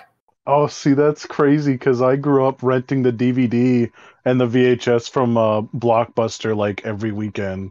Yeah. So like I owned that VHS tape and just like watched it like that was religiously like I would watch that over and over and over again. I begged my mom to get me like the special like DVD collection like back before they did like Blu-ray box sets. And I remember just like watching the whole movie on car rides with like the director's commentary on and just like listening to stuff about it and just being obsessed with those characters in that movie. The movie, like movie growing up. So when I saw like other Transformer shows, like because I think I just wanted to see more Hot Rod and like more like Cup because those were like my favorite characters. But like Cup doesn't show up like in anything else. I was like, where's Cup? Where's the old man Transformer? I think the next time Cup was in a cartoon is he's in an episode of the newest one, Cyberverse. Really? Yeah. I'm like, where's Cup? Cyberverse makes a lot of deep cuts from what I hear. Oh yeah, Cyberverse. I mean, Theo's in Cyberverse. What? What? He's literally in it. They have his screen name in his. And then like I'm like, I don't really care much about Megatron, but yo, Galvatron's like the shit. You know? God damn, you are the one person. See, I got hit with that doubly because like that was me being into Armada too. Like I loved Robots in Disguise was like my cartoon, but I remember running home and like trying to like I was aware of the first episode of Armada airing that day and like getting home as fast as possible and calling my grandma and like trying to like have it on the TV when I walked in and I watched it and like I sat down there and I still remember that. But like my cousins had like Beast Wars and Transmetals figures and I still have my Transmetals Prowl and they gave me that stuff and I was like, I don't know what this is, but this is cool. But Armada Galvatron was a little cooler than Megatron to me. Mm-hmm. So I feel that. I think the first cartoon I was properly aware of and kept up with was probably Cybertron because I got into it like right as Armada was ending. So I had some Armada things, but I had mostly Energon. But we didn't have cable when Energon was on. And then Cybertron happens and it airs at like 5 a.m. So I have vivid memories of like getting up at 4:30 a.m. to drag my toys out into the living room and play with Transformers while I watched a new episode of Transformers. And my dad would like come out to get his coffee and start getting ready for work. And he's like, why the fuck are you up? And I'm like, robots! Man, okay. So here's my cancelable like Transformers hot take, man. All right. So when Megatron turns into a gun, when I was a kid, I thought that was super lame. Really? I was like, he turns into a pistol, has to be used by Starscream of all people. Man, what a loser. I've always preferred Tank, but I get why people both like and don't like Gun. I think Gun actually has a better story potential, like, in a weird way. Like, just like, there's just like a specific story in my mind where it's like, oh, the imagery of Starscream holding Megatron's gun. That's just like that little trust that could be like an interesting exploration of their relationship. Yeah, but then like in the movie, like Starscream literally throws Megatron out of like a spaceship and leads him running in the middle of space to be picked up by Unicron. And that's not even like the 8th time he had done that in that continuity. Yeah. One thing that like that didn't hit me watching the Transformers movie that like apparently was a whole big deal was that like most of the original like Star Transformers, I don't know why I'm saying Star Wars, a lot of the original Transformers casts like ate it really hard. Yeah, and it was like in montages and background scenes. Like that's the main thing everybody always talks about with that movie. But if you grew up after that movie came out and like that was the first G1 thing you saw, you're just like, oh, these guys just don't matter. It's no big deal. Yeah, like legit didn't think that they mattered at all, and I was like, oh wait, no, like. Apparently they're super important. Because Optimus is the only one that gets any kind of a send-off, and you're at least kind of familiar with him if you've seen another continuity, because except for Beast Wars, there's always an Optimus Prime. Yeah. You know what's really funny? Beast Wars kinda has an Optimus, but that's kind of a story spoiler. But then again, I'm talking about story spoilers from a show from the 90s, so who the hell cares? Also, Optimus Primal is a different character. Yeah, exactly. Yeah. Exactly. Which is descended from Prime? No, he's just a guy that happens to be called Optimus too. Yeah. Oh, so it's just like two guys who lead the Autobots just happen to be named fucking Bob. The Maximals, you stupid fucking idiot. Guess what? If I said that, it would have been a funny joke. I mean, like, that joke kind of makes sense given that the animation studio behind Beast Wars created reboots. So it's like Bob, reboot, Bob, you know. I'm thinking way too deep. When I think the Michael Bay movies were coming out, and like Bumblebee is like a big deal, right? And I'm just like thinking, like, who the fuck is Bumblebee? Bro, because I was familiar with Hotshot. Yeah, I know. I was familiar with Hotshot. I was like, we just need a comic starring Hot Rod, Hotshot, and Bumblebee just all teaming up. And Cup. No. Cheetor. Put all the Kid Appeal characters on a team. Yes. No, that sounds. Didn't like Cyberverse kind of do that?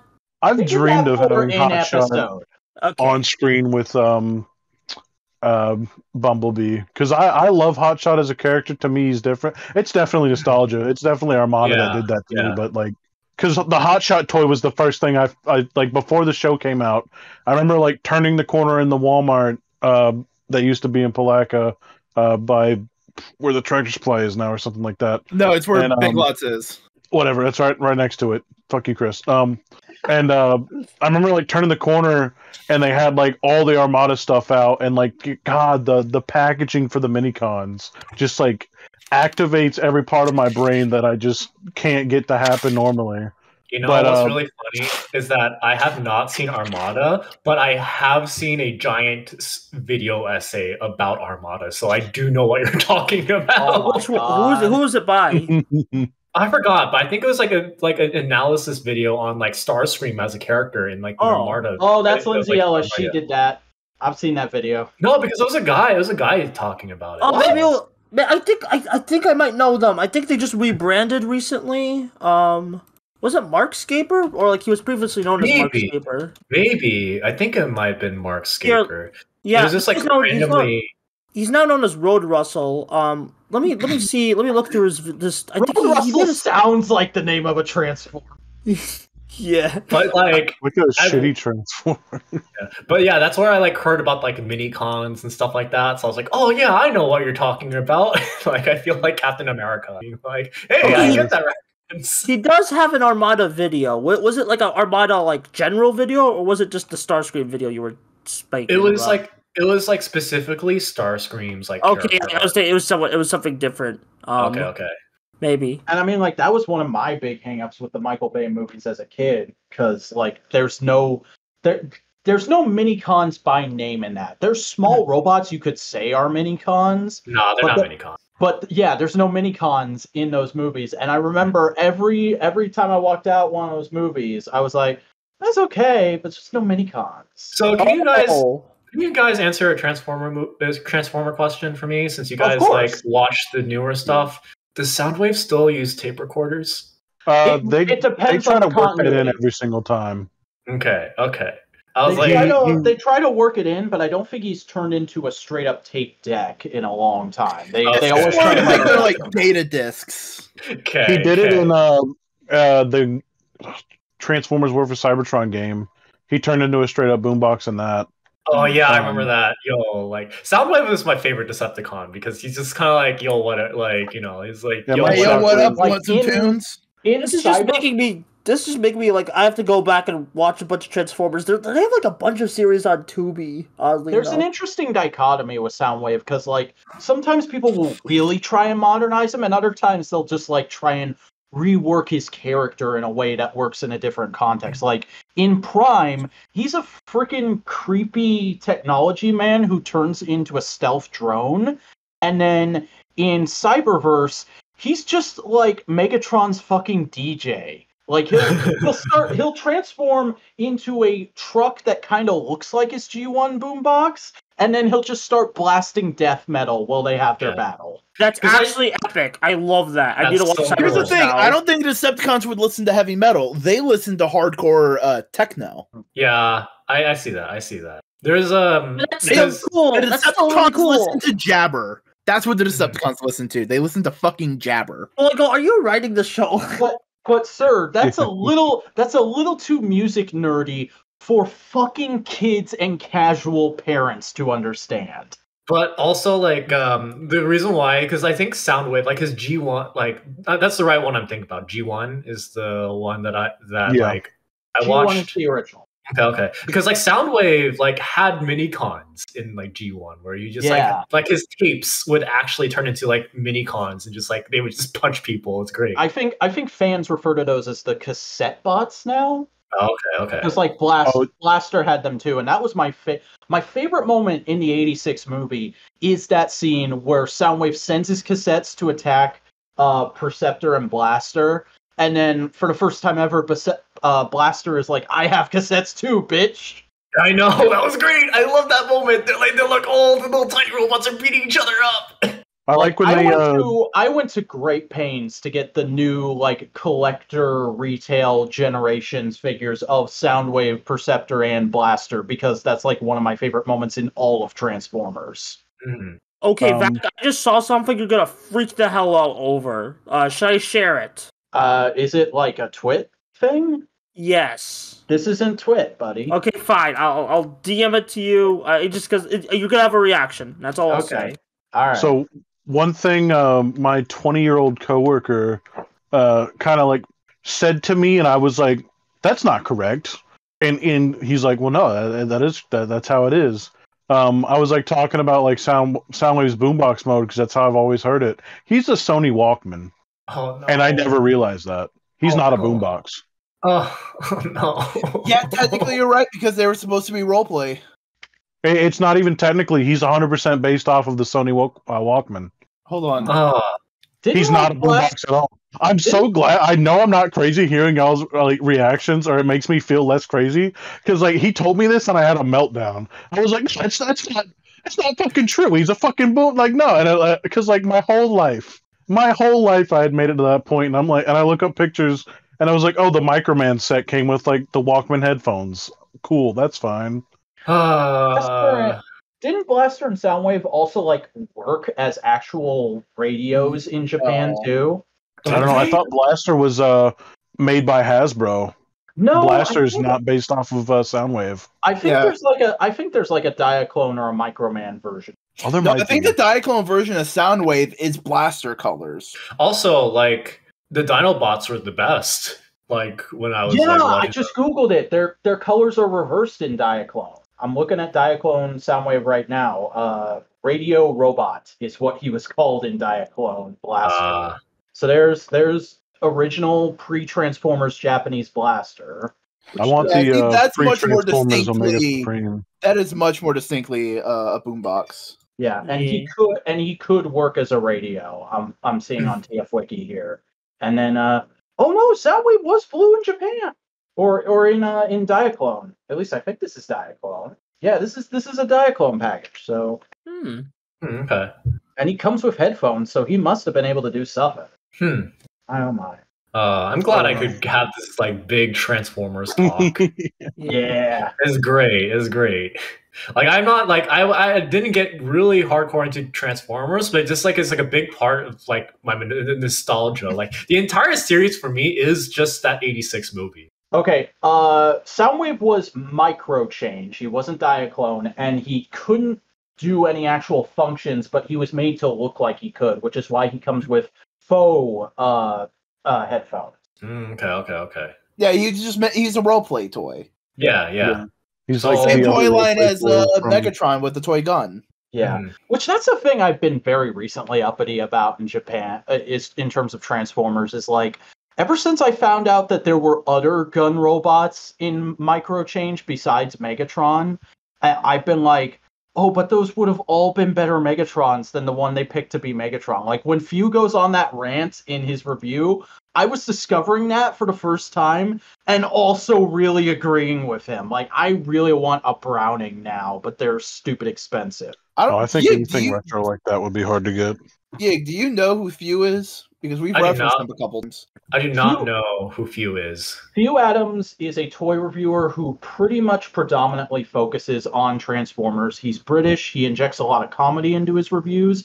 And he's also very much about like weird parts of Transformers history. His latest video is, there it is. It's about a very weird, obscure subline from Transformers Generation 2 and also Beast Wars 2nd that like nobody ever talks about. But he spends like 20 minutes going, these are fucking cool and you should maybe pick one up. Yeah, I think like I did get into this thing of like kind of slowly getting into like toy reviewers, like with like, you know, like hanging out with Boingo and just be like, hey, like toy stuff. I mean, like it's toy reviewing is interesting because so much of it is like that Consumer Report. Just here's what the new thing does, and maybe you want to pick it up, maybe you don't. But every once in a while, I'll stumble across somebody like Few or Vangelis or Jobby Da Hong who like really put effort into making the review itself an entertaining piece of media. Yeah, for me, I love it when like something kind of gives me like a history lesson on a super niche thing, you know? Oh, you would love Few then because he goes through the history of like these weird Transformers that no one's talked about in years. Yeah, and then like sometimes even like when they go into like the like issues with like manufacturing and like the manufacturing company or like this one closed down, like the reason why this one's so rare is because X manufacturing company closed down and like no one like the molding or the mold just got like hijacked by like some kid's nephew or something like that. Mm-hmm. Or no one wanted this at the time, and so like there were only so many sold, and now it's crazy rare and expensive. Yeah. Like I love stuff like that. I love like seeing like small micro history lessons. Mm-hmm. Like I just got done.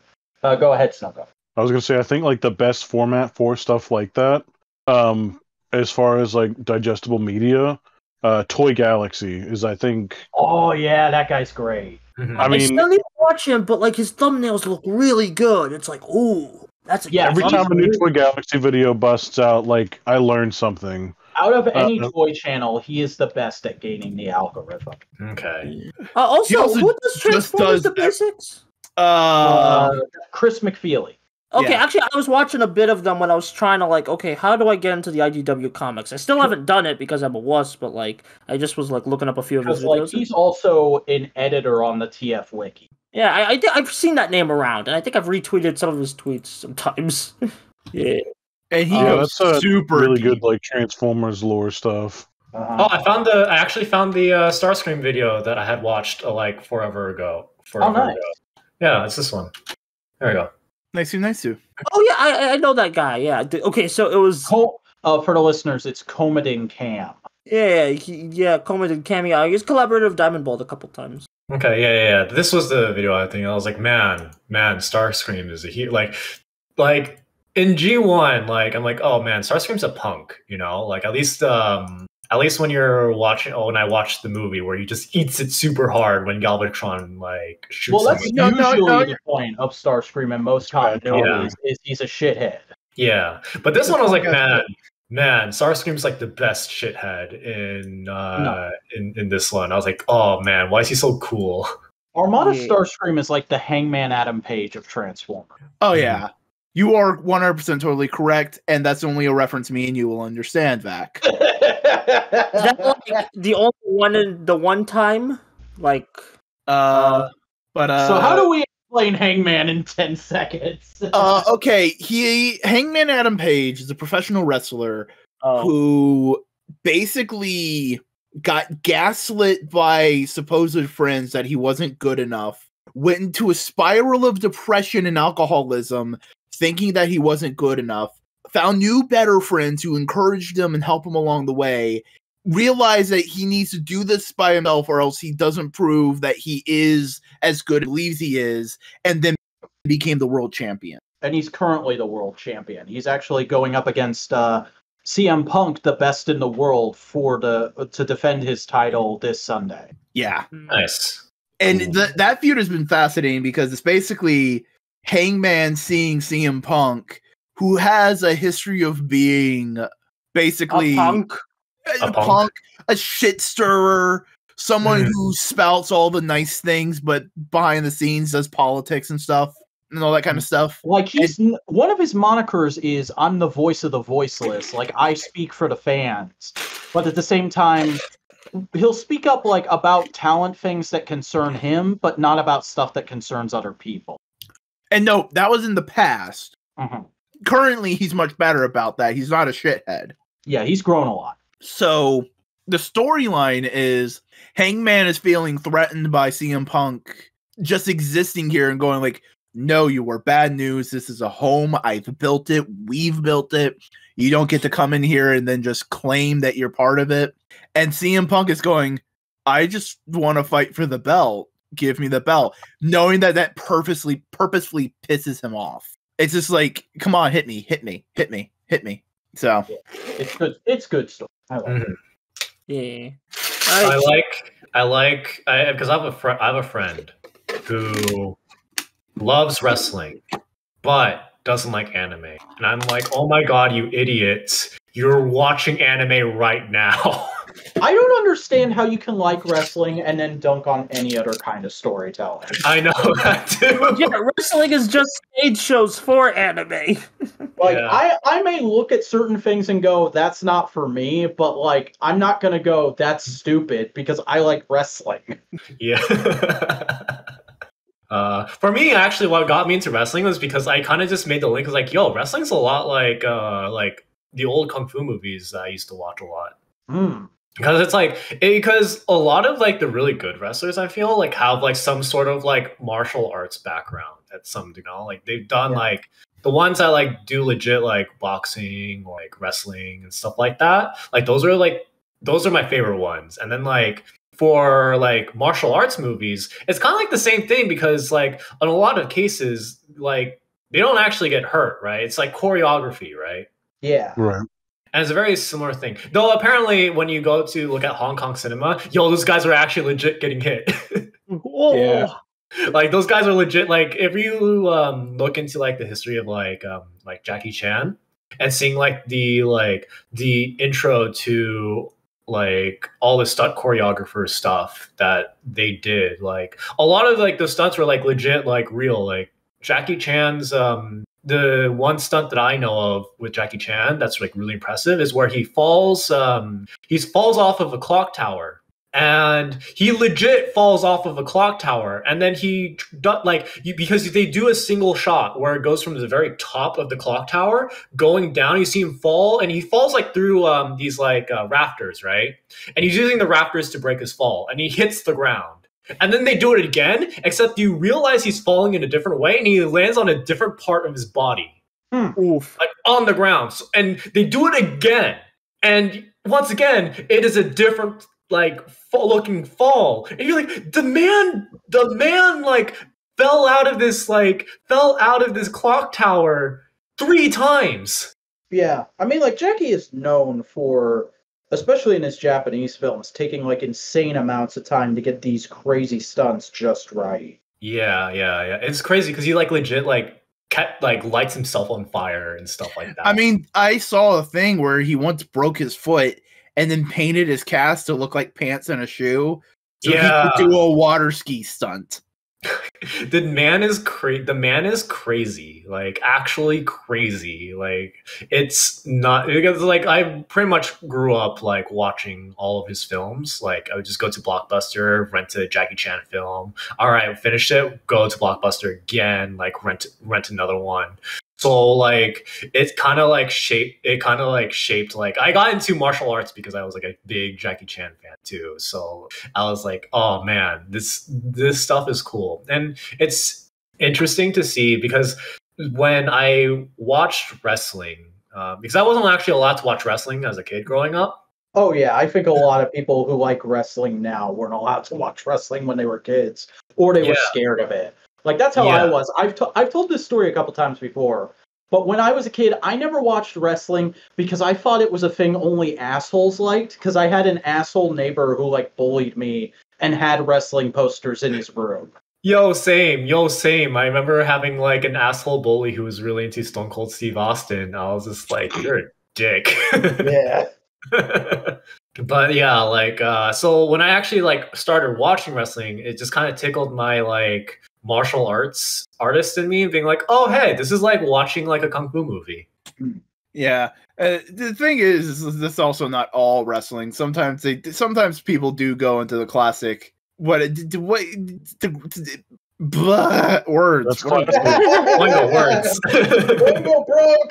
The more classic traditional Hulk Hogan-y style stuff where it's just like, oh, lariat, slam. Yeah. But like seeing stuff like okay, heck, like I watched the what was his name? Not one of the McMahons, not Vince, but son. Who's Shane? Shane Kazuya McMahon. So Kazuya McMahon jumping off of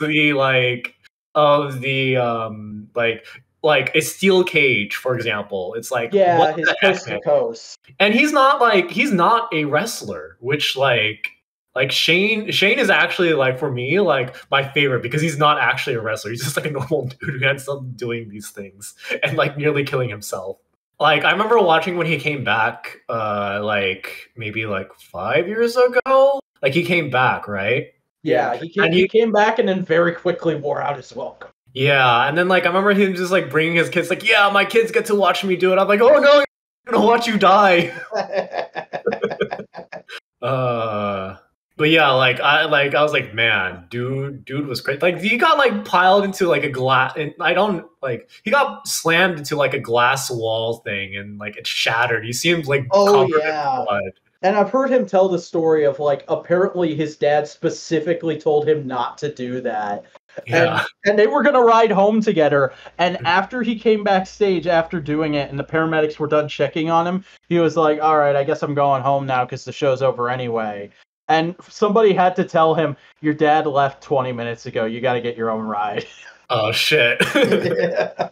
I really like the meme that like Vince McMahon is just what's his name? Heihachi from. You're not wrong. You are 100% correct. What? I've not heard about this. What? Okay, Vac, you don't know Tekken. Okay. In the world of Tekken, there is a giant corporation ran by a fucking old dude who's buff as hell called Heihachi. Ah, yeah, that makes sense. He then proceeded to throw his son off of a cliff in the hopes that he would be strong enough to survive and come back and fight him. And that was the protagonist that got into Smash Brothers. And then he went and became evil himself, and now his son is trying to kill him. Wow. The Tekken series is practically like dramatic soap operas. Yeah, that sounds like it's a vicious cycle that never ends, Nadira. But also, the grandfather came back and was going like, fuck you, son. I posted the meme. This is great. This is true. Although Vince McMahon strikes me more as Geese Howard, like in terms of like personality. Yeah, every fucking white wrestler is Geese Howard. Geese Howard's not even a wrestler. I just really like Geese. He's a funny guy to me. The only person I'd say is Geese Howard is Cody Rhodes. Yeah. Although we already annoyed Vac with that enough. But yeah, like it's just, that's why I was making the thing of like Kazuya McMahon. Oh god. I mean, here's the thing. Yeah, tell me these two guys don't look fucking alike. Tell me that this. Hold on, it's loading. I was like, tell me that white boy don't look like. No! I hate all of you. God damn it. I just I'm 50% of like they do look exactly alike, and I'm also laughing at that, just like dying slowly on the inside. Right I mean, us going into this line of jokes is why do you have to fucking predictable? Why do you have to fucking do this shit to me when he's already in WWE? Aren't I constantly suffering enough right now? Look, I suffer consistently based off of my age, so like I take my hits where I get them. Fuck, man, that's ruthless. Dang. Sometimes that's just how it be. Yeah. Although it's really the one wrestling thing I want to see is actually Stardom. I actually really want to get into Stardom. Oh, yeah. There's some good gals in Stardom.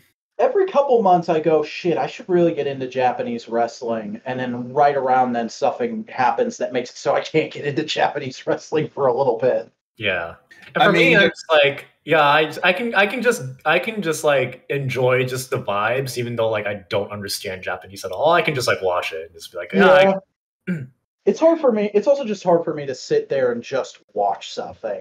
The fucking internet and phones have ruined me to the point where I almost always have to be multitasking on some level. Like I feel like I have to like either have to be for a project or I have to like have something on like along with it, like have some like a scripting or Twitter and just tweet out my thoughts along with it or put it on fast forward. It's just very rarely will I pay full attention to something that's in English. Like See, I hate not being able to just sit and pay attention to a thing because if I don't, I will lose everything. Yeah, I was about to say that's very strange. All right, well, I remember y'all talking a little bit about that. I think it might have been off my aid the thing I'm doing. It can't just be like random shit. I remember watching the entirety of the Lord of the Rings director's cut while like painting my orc army. Wow, nice. Like that was all three movies. All three movies. All three movies, because I'll just kind of like assemble, because I am painting maybe like plus 100 figures all at the same time. So you just like cleared a weekend to do that shit, huh? Pretty much, yeah, pretty much. Like for me, it's just like I'm always stressing about. I stress myself into like me doing nothing sometimes. I do really miss that though, being able to just like clear a weekend to do one thing you really want to get done. Yeah. I do that on occasion, just being like, okay, like, and just like, honey, I am like not leaving my room. I am going to be working on my web. That's what happens. I always feel like I should do that when the weekend is coming up, but then like inevitably I'll start going like, well, I can't neglect this and I can't neglect that. I gotta figure out this whole blah blah blah blah blah. I have to like plan it out like a lot, like in advance. To like do like I'm like, okay, what are my responsibilities? I should be doing them. Okay, got it. Like do them before that day comes up, and then just like that day comes, I'm like, okay, let's go. And then I go on YouTube for like 12 hours. I'm like, okay. Here's the thing. For me, Yeah, I can't plan anything. I try planning like, okay, this will be the day I work on this, and then I just don't, and I just like stress myself into a corner. I just have to like, if I have an idea, I have to work on it like now, the time I get the idea, and it's like sucks. It just I have the benefit that like certain life like responsibilities that I do are also my hobbies. Like I'm actually really into cooking. Ooh. So like doing meal prep and stuff like that is actually a hobby of mine. So that actually doesn't feel like a chore. And same with like working out. Like I'm like that's also like another hobby for me, and that's actually like not a chore for me to do. It's like something like I just legit enjoy doing.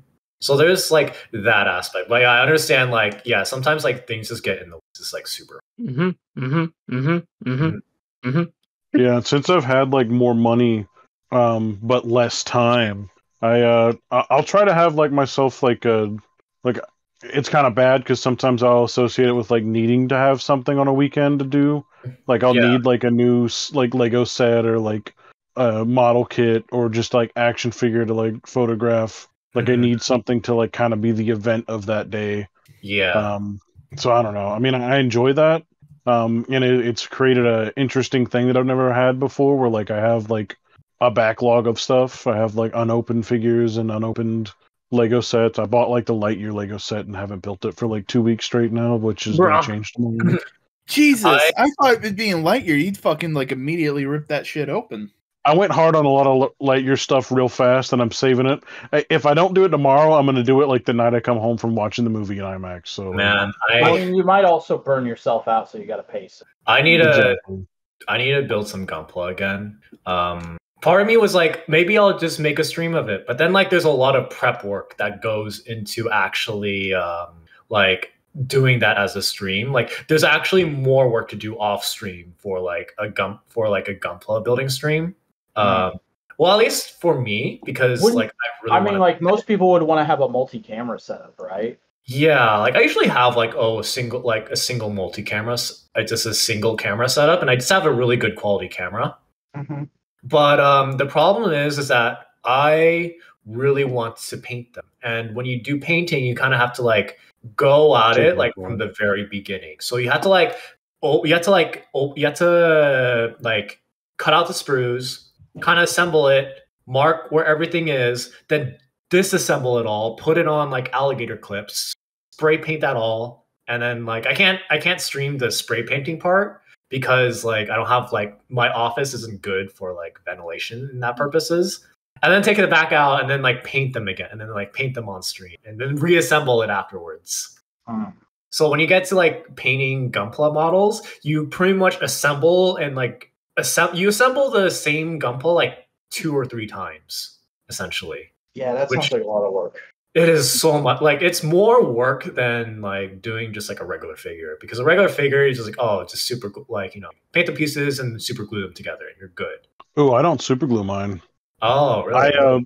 Whenever I started getting into them, and my gun cannon is like evidence of this. I would watch videos on like I'd watch a lot of how-tos and people would recommend like covering seam lines. So I like early on tried to learn how to like use plastic cement to cover seam lines. Yeah, that's another thing too. Like if you go into covering seam lines and you got to get like epoxy putty, and it's like it's crazy. Yeah, the plastic cement worked well, but I used like one of my all-time favorite like mecha designs as like a trial. And I fucked up like the best part about it, which was the gun cannons. Yeah, you have to like when you do trial ones, you kind of have to like use like do a mech that like you really don't care about. Yeah. I remember I made this really cool model, this really cool paint job. It was I took it's from I think Gundam Build Fighter, one of the Gundam Build Fighter series. Where it was just kind of like this like mecha anime girl, and so like I just painted her in Miku colors, and that was kind of like a thing, because like I have legit ruined a master grade kit by like messing it up.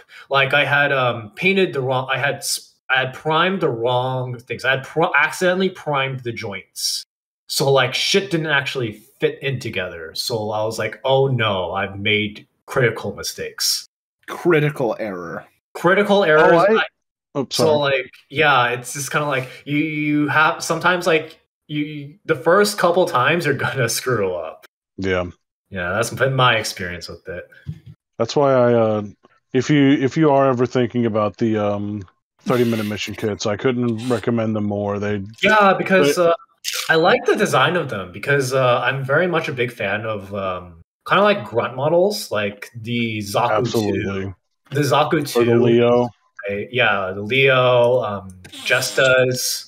They're like my favorite. Like the Gundam in Mobile Suit Gundam is actually the most like lore out of place thing in that series. Yeah, which I mean, it was meant to be. Yeah, because when they originally made the Zaku 2, they weren't intending on making a toy for it. So the artist was like, "Oh, let me make something a bit more practical." So it's just kind of interesting where like that spawned up. And yeah, like the Zaku 2, the Goof, and then that creates dudes like me who are like, but I like the Zakus more. I just want a good figure of the Zaku, please. You're not okay. There's so many Zaku figures. Yeah, like there's a bazillion different Zakus out there. I've actually got one that's coming out in a couple months. I'm eyeballing. What is it? Hang on, I'll pull it up because I had it bookmarked. Just hit me by name. I don't need. It is the Mobile Suit Gundam, the 08 MS Team MS-07B-3 Golf Custom Side MS version. Anime the Robot Spirit. You're getting a side MS? Yeah. Is it the blue one? Yeah, hang on. I'll just link it to you guys. I know what you're talking about. Do you have it pre-ordered? Because if you don't, you're gonna get fucked on trying to get that. The side MSs are really. But I don't like pre-ordering. Oh shit! I should actually get this build. It's just a figure. It's not a build. Yeah, it's the anime series, right? Or no? You said Robot Spirit, so it has to be the anime series. Like you said 8th Mobile Suit Gundam. You said Goof, and I'm like, I know exactly what you're talking about. I always thought it was pronounced they've been doing a lot of 8th MS Team sets too, in that, and like I know like Wing is around the corner. That's going to be what forces me to get into that. Mm-hmm. But there's a Gok. Have they done what's the Pirate Gundam? Have they done that guy yet? Crossbones? Yeah. They've done Robot Spirits Crossbones, but they haven't done anime yet because I mean, technically there isn't. Yeah, Crossbones is from like a light novel, actually. And a manga. Because I do love that design. That's like one of the few Universal Century Gundams I actually like. I personally think the real grade is really good for Crossbones, though. I enjoy it. Yeah. And it comes with the game. Mm-hmm. See, oh, by the way, since you guys were talking about like customizations earlier before, like, I really love Moonshine animations. Oh yeah, fuck Moonshine's animations. They're a toy review channel, but all their toy reviews are like stop motion. Ooh! Oh wow! And they have like their own like they do a bunch of like they make their like own Figma OCs. Yeah, they make a bunch of Figma OCs, and it's so cool. And like they do like a bunch of stop motion animations. Like they animated like the scene from Sicario with like a girl's frontline character and like the like cast from DuckTales. And their heads just explode in violent ways. Like, if you want to see actual childhood get murdered in front of you, go watch Moonshine animations. Well, I grew up watching Knox's Corner, so I was pretty good on that one. If any of you know, please, God, someone. Here's Moonshine's review of a third-party Tarn figure. No, that's Flame Toys Tarn. Yeah. It's canon. It's like an actual Tarn. Freaking Tarn, man. Mm-hmm. Tarn. That's a lot of work. That's a lot of love. Mm-hmm. Like my favorite OG design is Zagok, by the way. Zagok is powerful. Zagok has energy. Yeah. I don't know. It's like the classic. For me, it's just kind of like the classic Zaku. I just like the mono eye. I'm a big fan of mono eyes, and I think actually I just love a good grunt design. You know, I love a good villain grunt too. Like I got a bunch of stormtroopers. I've got a bunch of Cobra troopers. I just like that. I love stormtroopers. Like stormtroopers are like my favorite like aesthetic for any dickhead could be under that armor and they're still gonna get punched by the heroes. Mm-hmm. But then you get the dickhead in the armor who has like a stripe on his shoulder pad, and you're like, oh. Alright, so if you like your grunt suits, this will really make you think about 30-minute missions. Yeah. Like I've looked at 30-minute missions. I'm just like, ooh, that's good. I think frame arms. Frame arms is another one. Frame arms is another like thing that I've like gotten into. Okay, here's the thing. Can I be honest? It's too expensive for my. The only frame arms things I've ever seen are the frame arm girls. I have no idea what that means, and I'm scared to ask. They made anime waifus of all their model kits. So, are they lewd or anything? They can be. Yeah. Okay.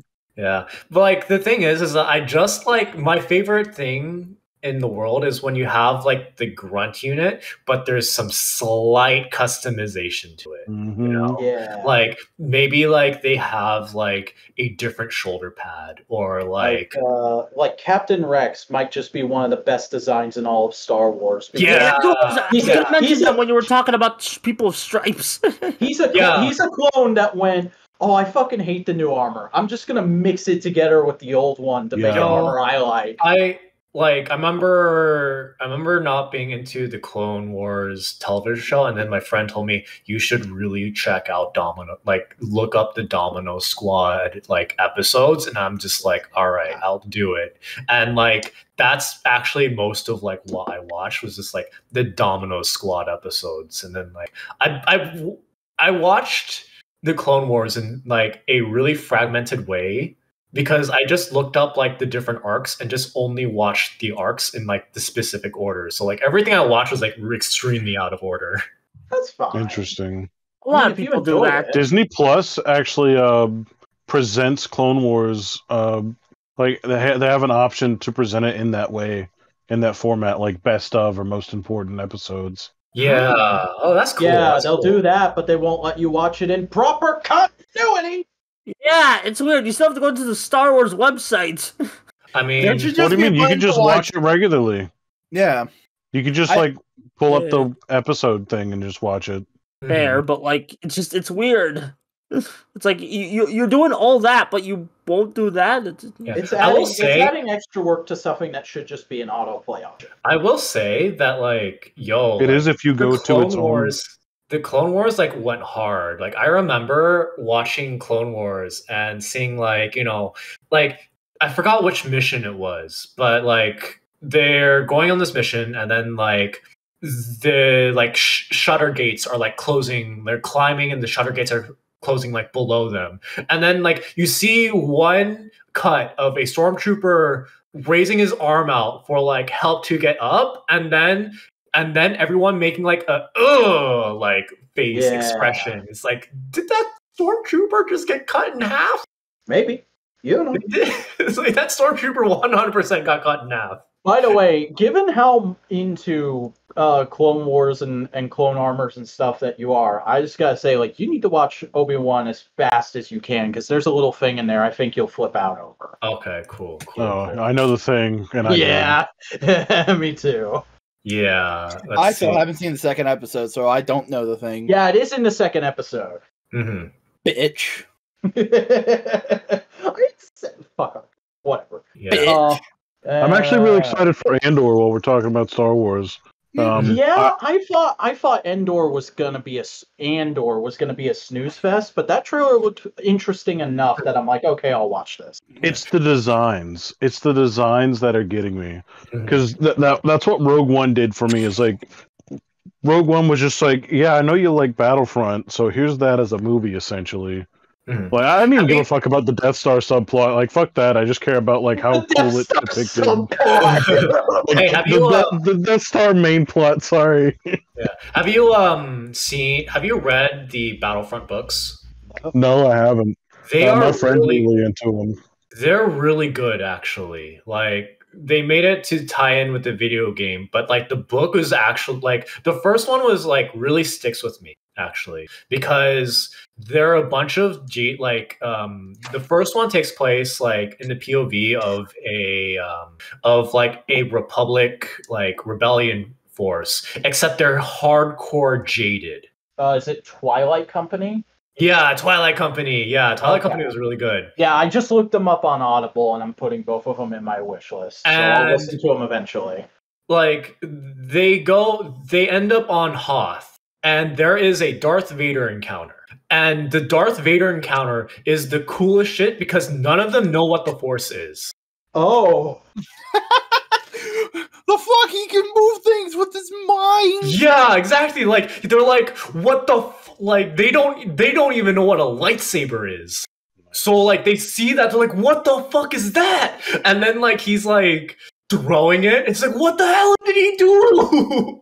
And I love how people always complain about like, oh, it's so unrealistic that like people think the Jedi are a myth only 20 years after Revenge of the Sith, and then it's like, does it really fucking matter when cool storytelling moments like this can happen? Yeah, and there's like a part where they're like, okay, our blaster, because he's using the Force to like pretty much like act as a barrier for like some of these blasters, and they're like, we gotta tear down his barrier, and they're like heavy focus firing, and they're just like, it's like he's not getting touched by anything. And then the main character reacting to a Force choke is like the greatest moment ever. He's like, what the fuck, man? Why is he like in the air getting choked out? Mm-hmm. Oh man, that reminds me of probably what will go down in history as the best Darth Vader moment of all time, from Vader Down, where everybody's like got him in this gorge in a desert, and all these rebels are like, you are surrounded, surrender. And he just goes, all I'm surrounded by is fear and dead men. And then it cuts away, and when it cuts back, everybody's dead. Yeah, so I will also recommend any like Star Wars audiobook, because that's like of all audiobooks that has like the most production I've ever seen in an audiobook. Oh, wow.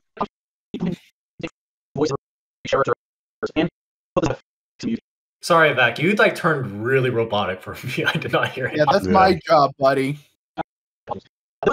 I've loved books since I was a kid because the audiobooks, they go to the effort of finding somebody who can actually do distinct voices for each character, and then they go to the extra length of we're gonna put in the proper sound effects and music as it's happening. I know, it's so good. I'm just like, this is the best ever. It was like my first audiobook too, and I got like ruined on audiobooks because of that. I'm rereading the Fate of the Jedi series, which is technically the end of the EU.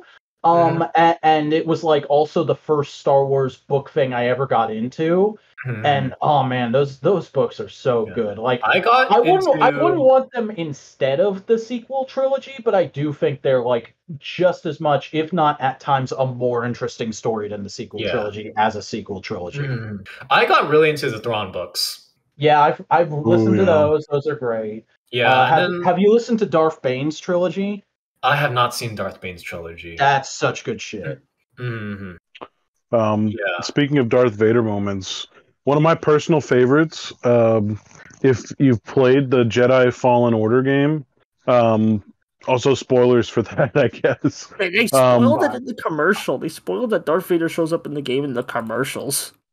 So, like, you're fighting him in this aqua base, and, like, one of the last scenes in the game is, like, you getting saved, essentially, or, like, you trying to stop Vader by an escape by, like, breaking the glass of, like, your, like, this tube hallway you're in.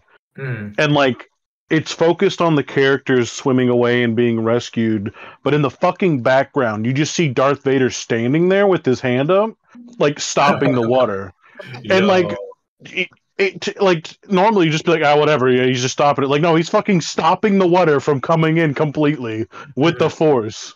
And, like, me and my friend Jake just freaked out. We're like, that is so fucking terrifying and badass. Yeah. I love how there's also, like, I don't know why recently, but I always go to, like, making fun of people who have criticisms of things I like as my way of saying I like it. But, like, there's always those people who are like, oh, whenever Darth Vader does something really badass outside of the original trilogy, it's just fan service. It's just like validating people's childhood of liking Darth Vader. And I'm like, well, yes, but also like since then we've discovered that he was the fucking chosen one and he's supposed to be super powerful in the Force. So it makes sense that he can do crazy shit sometime. Mm-hmm. It's also he is the attack dog of the Empire. He needs to do crazy shit to justify everyone's fear of Darth Vader. So my favorite thing is how in the books they go into detail of explaining that Darth Vader's lightsaber can change lengths.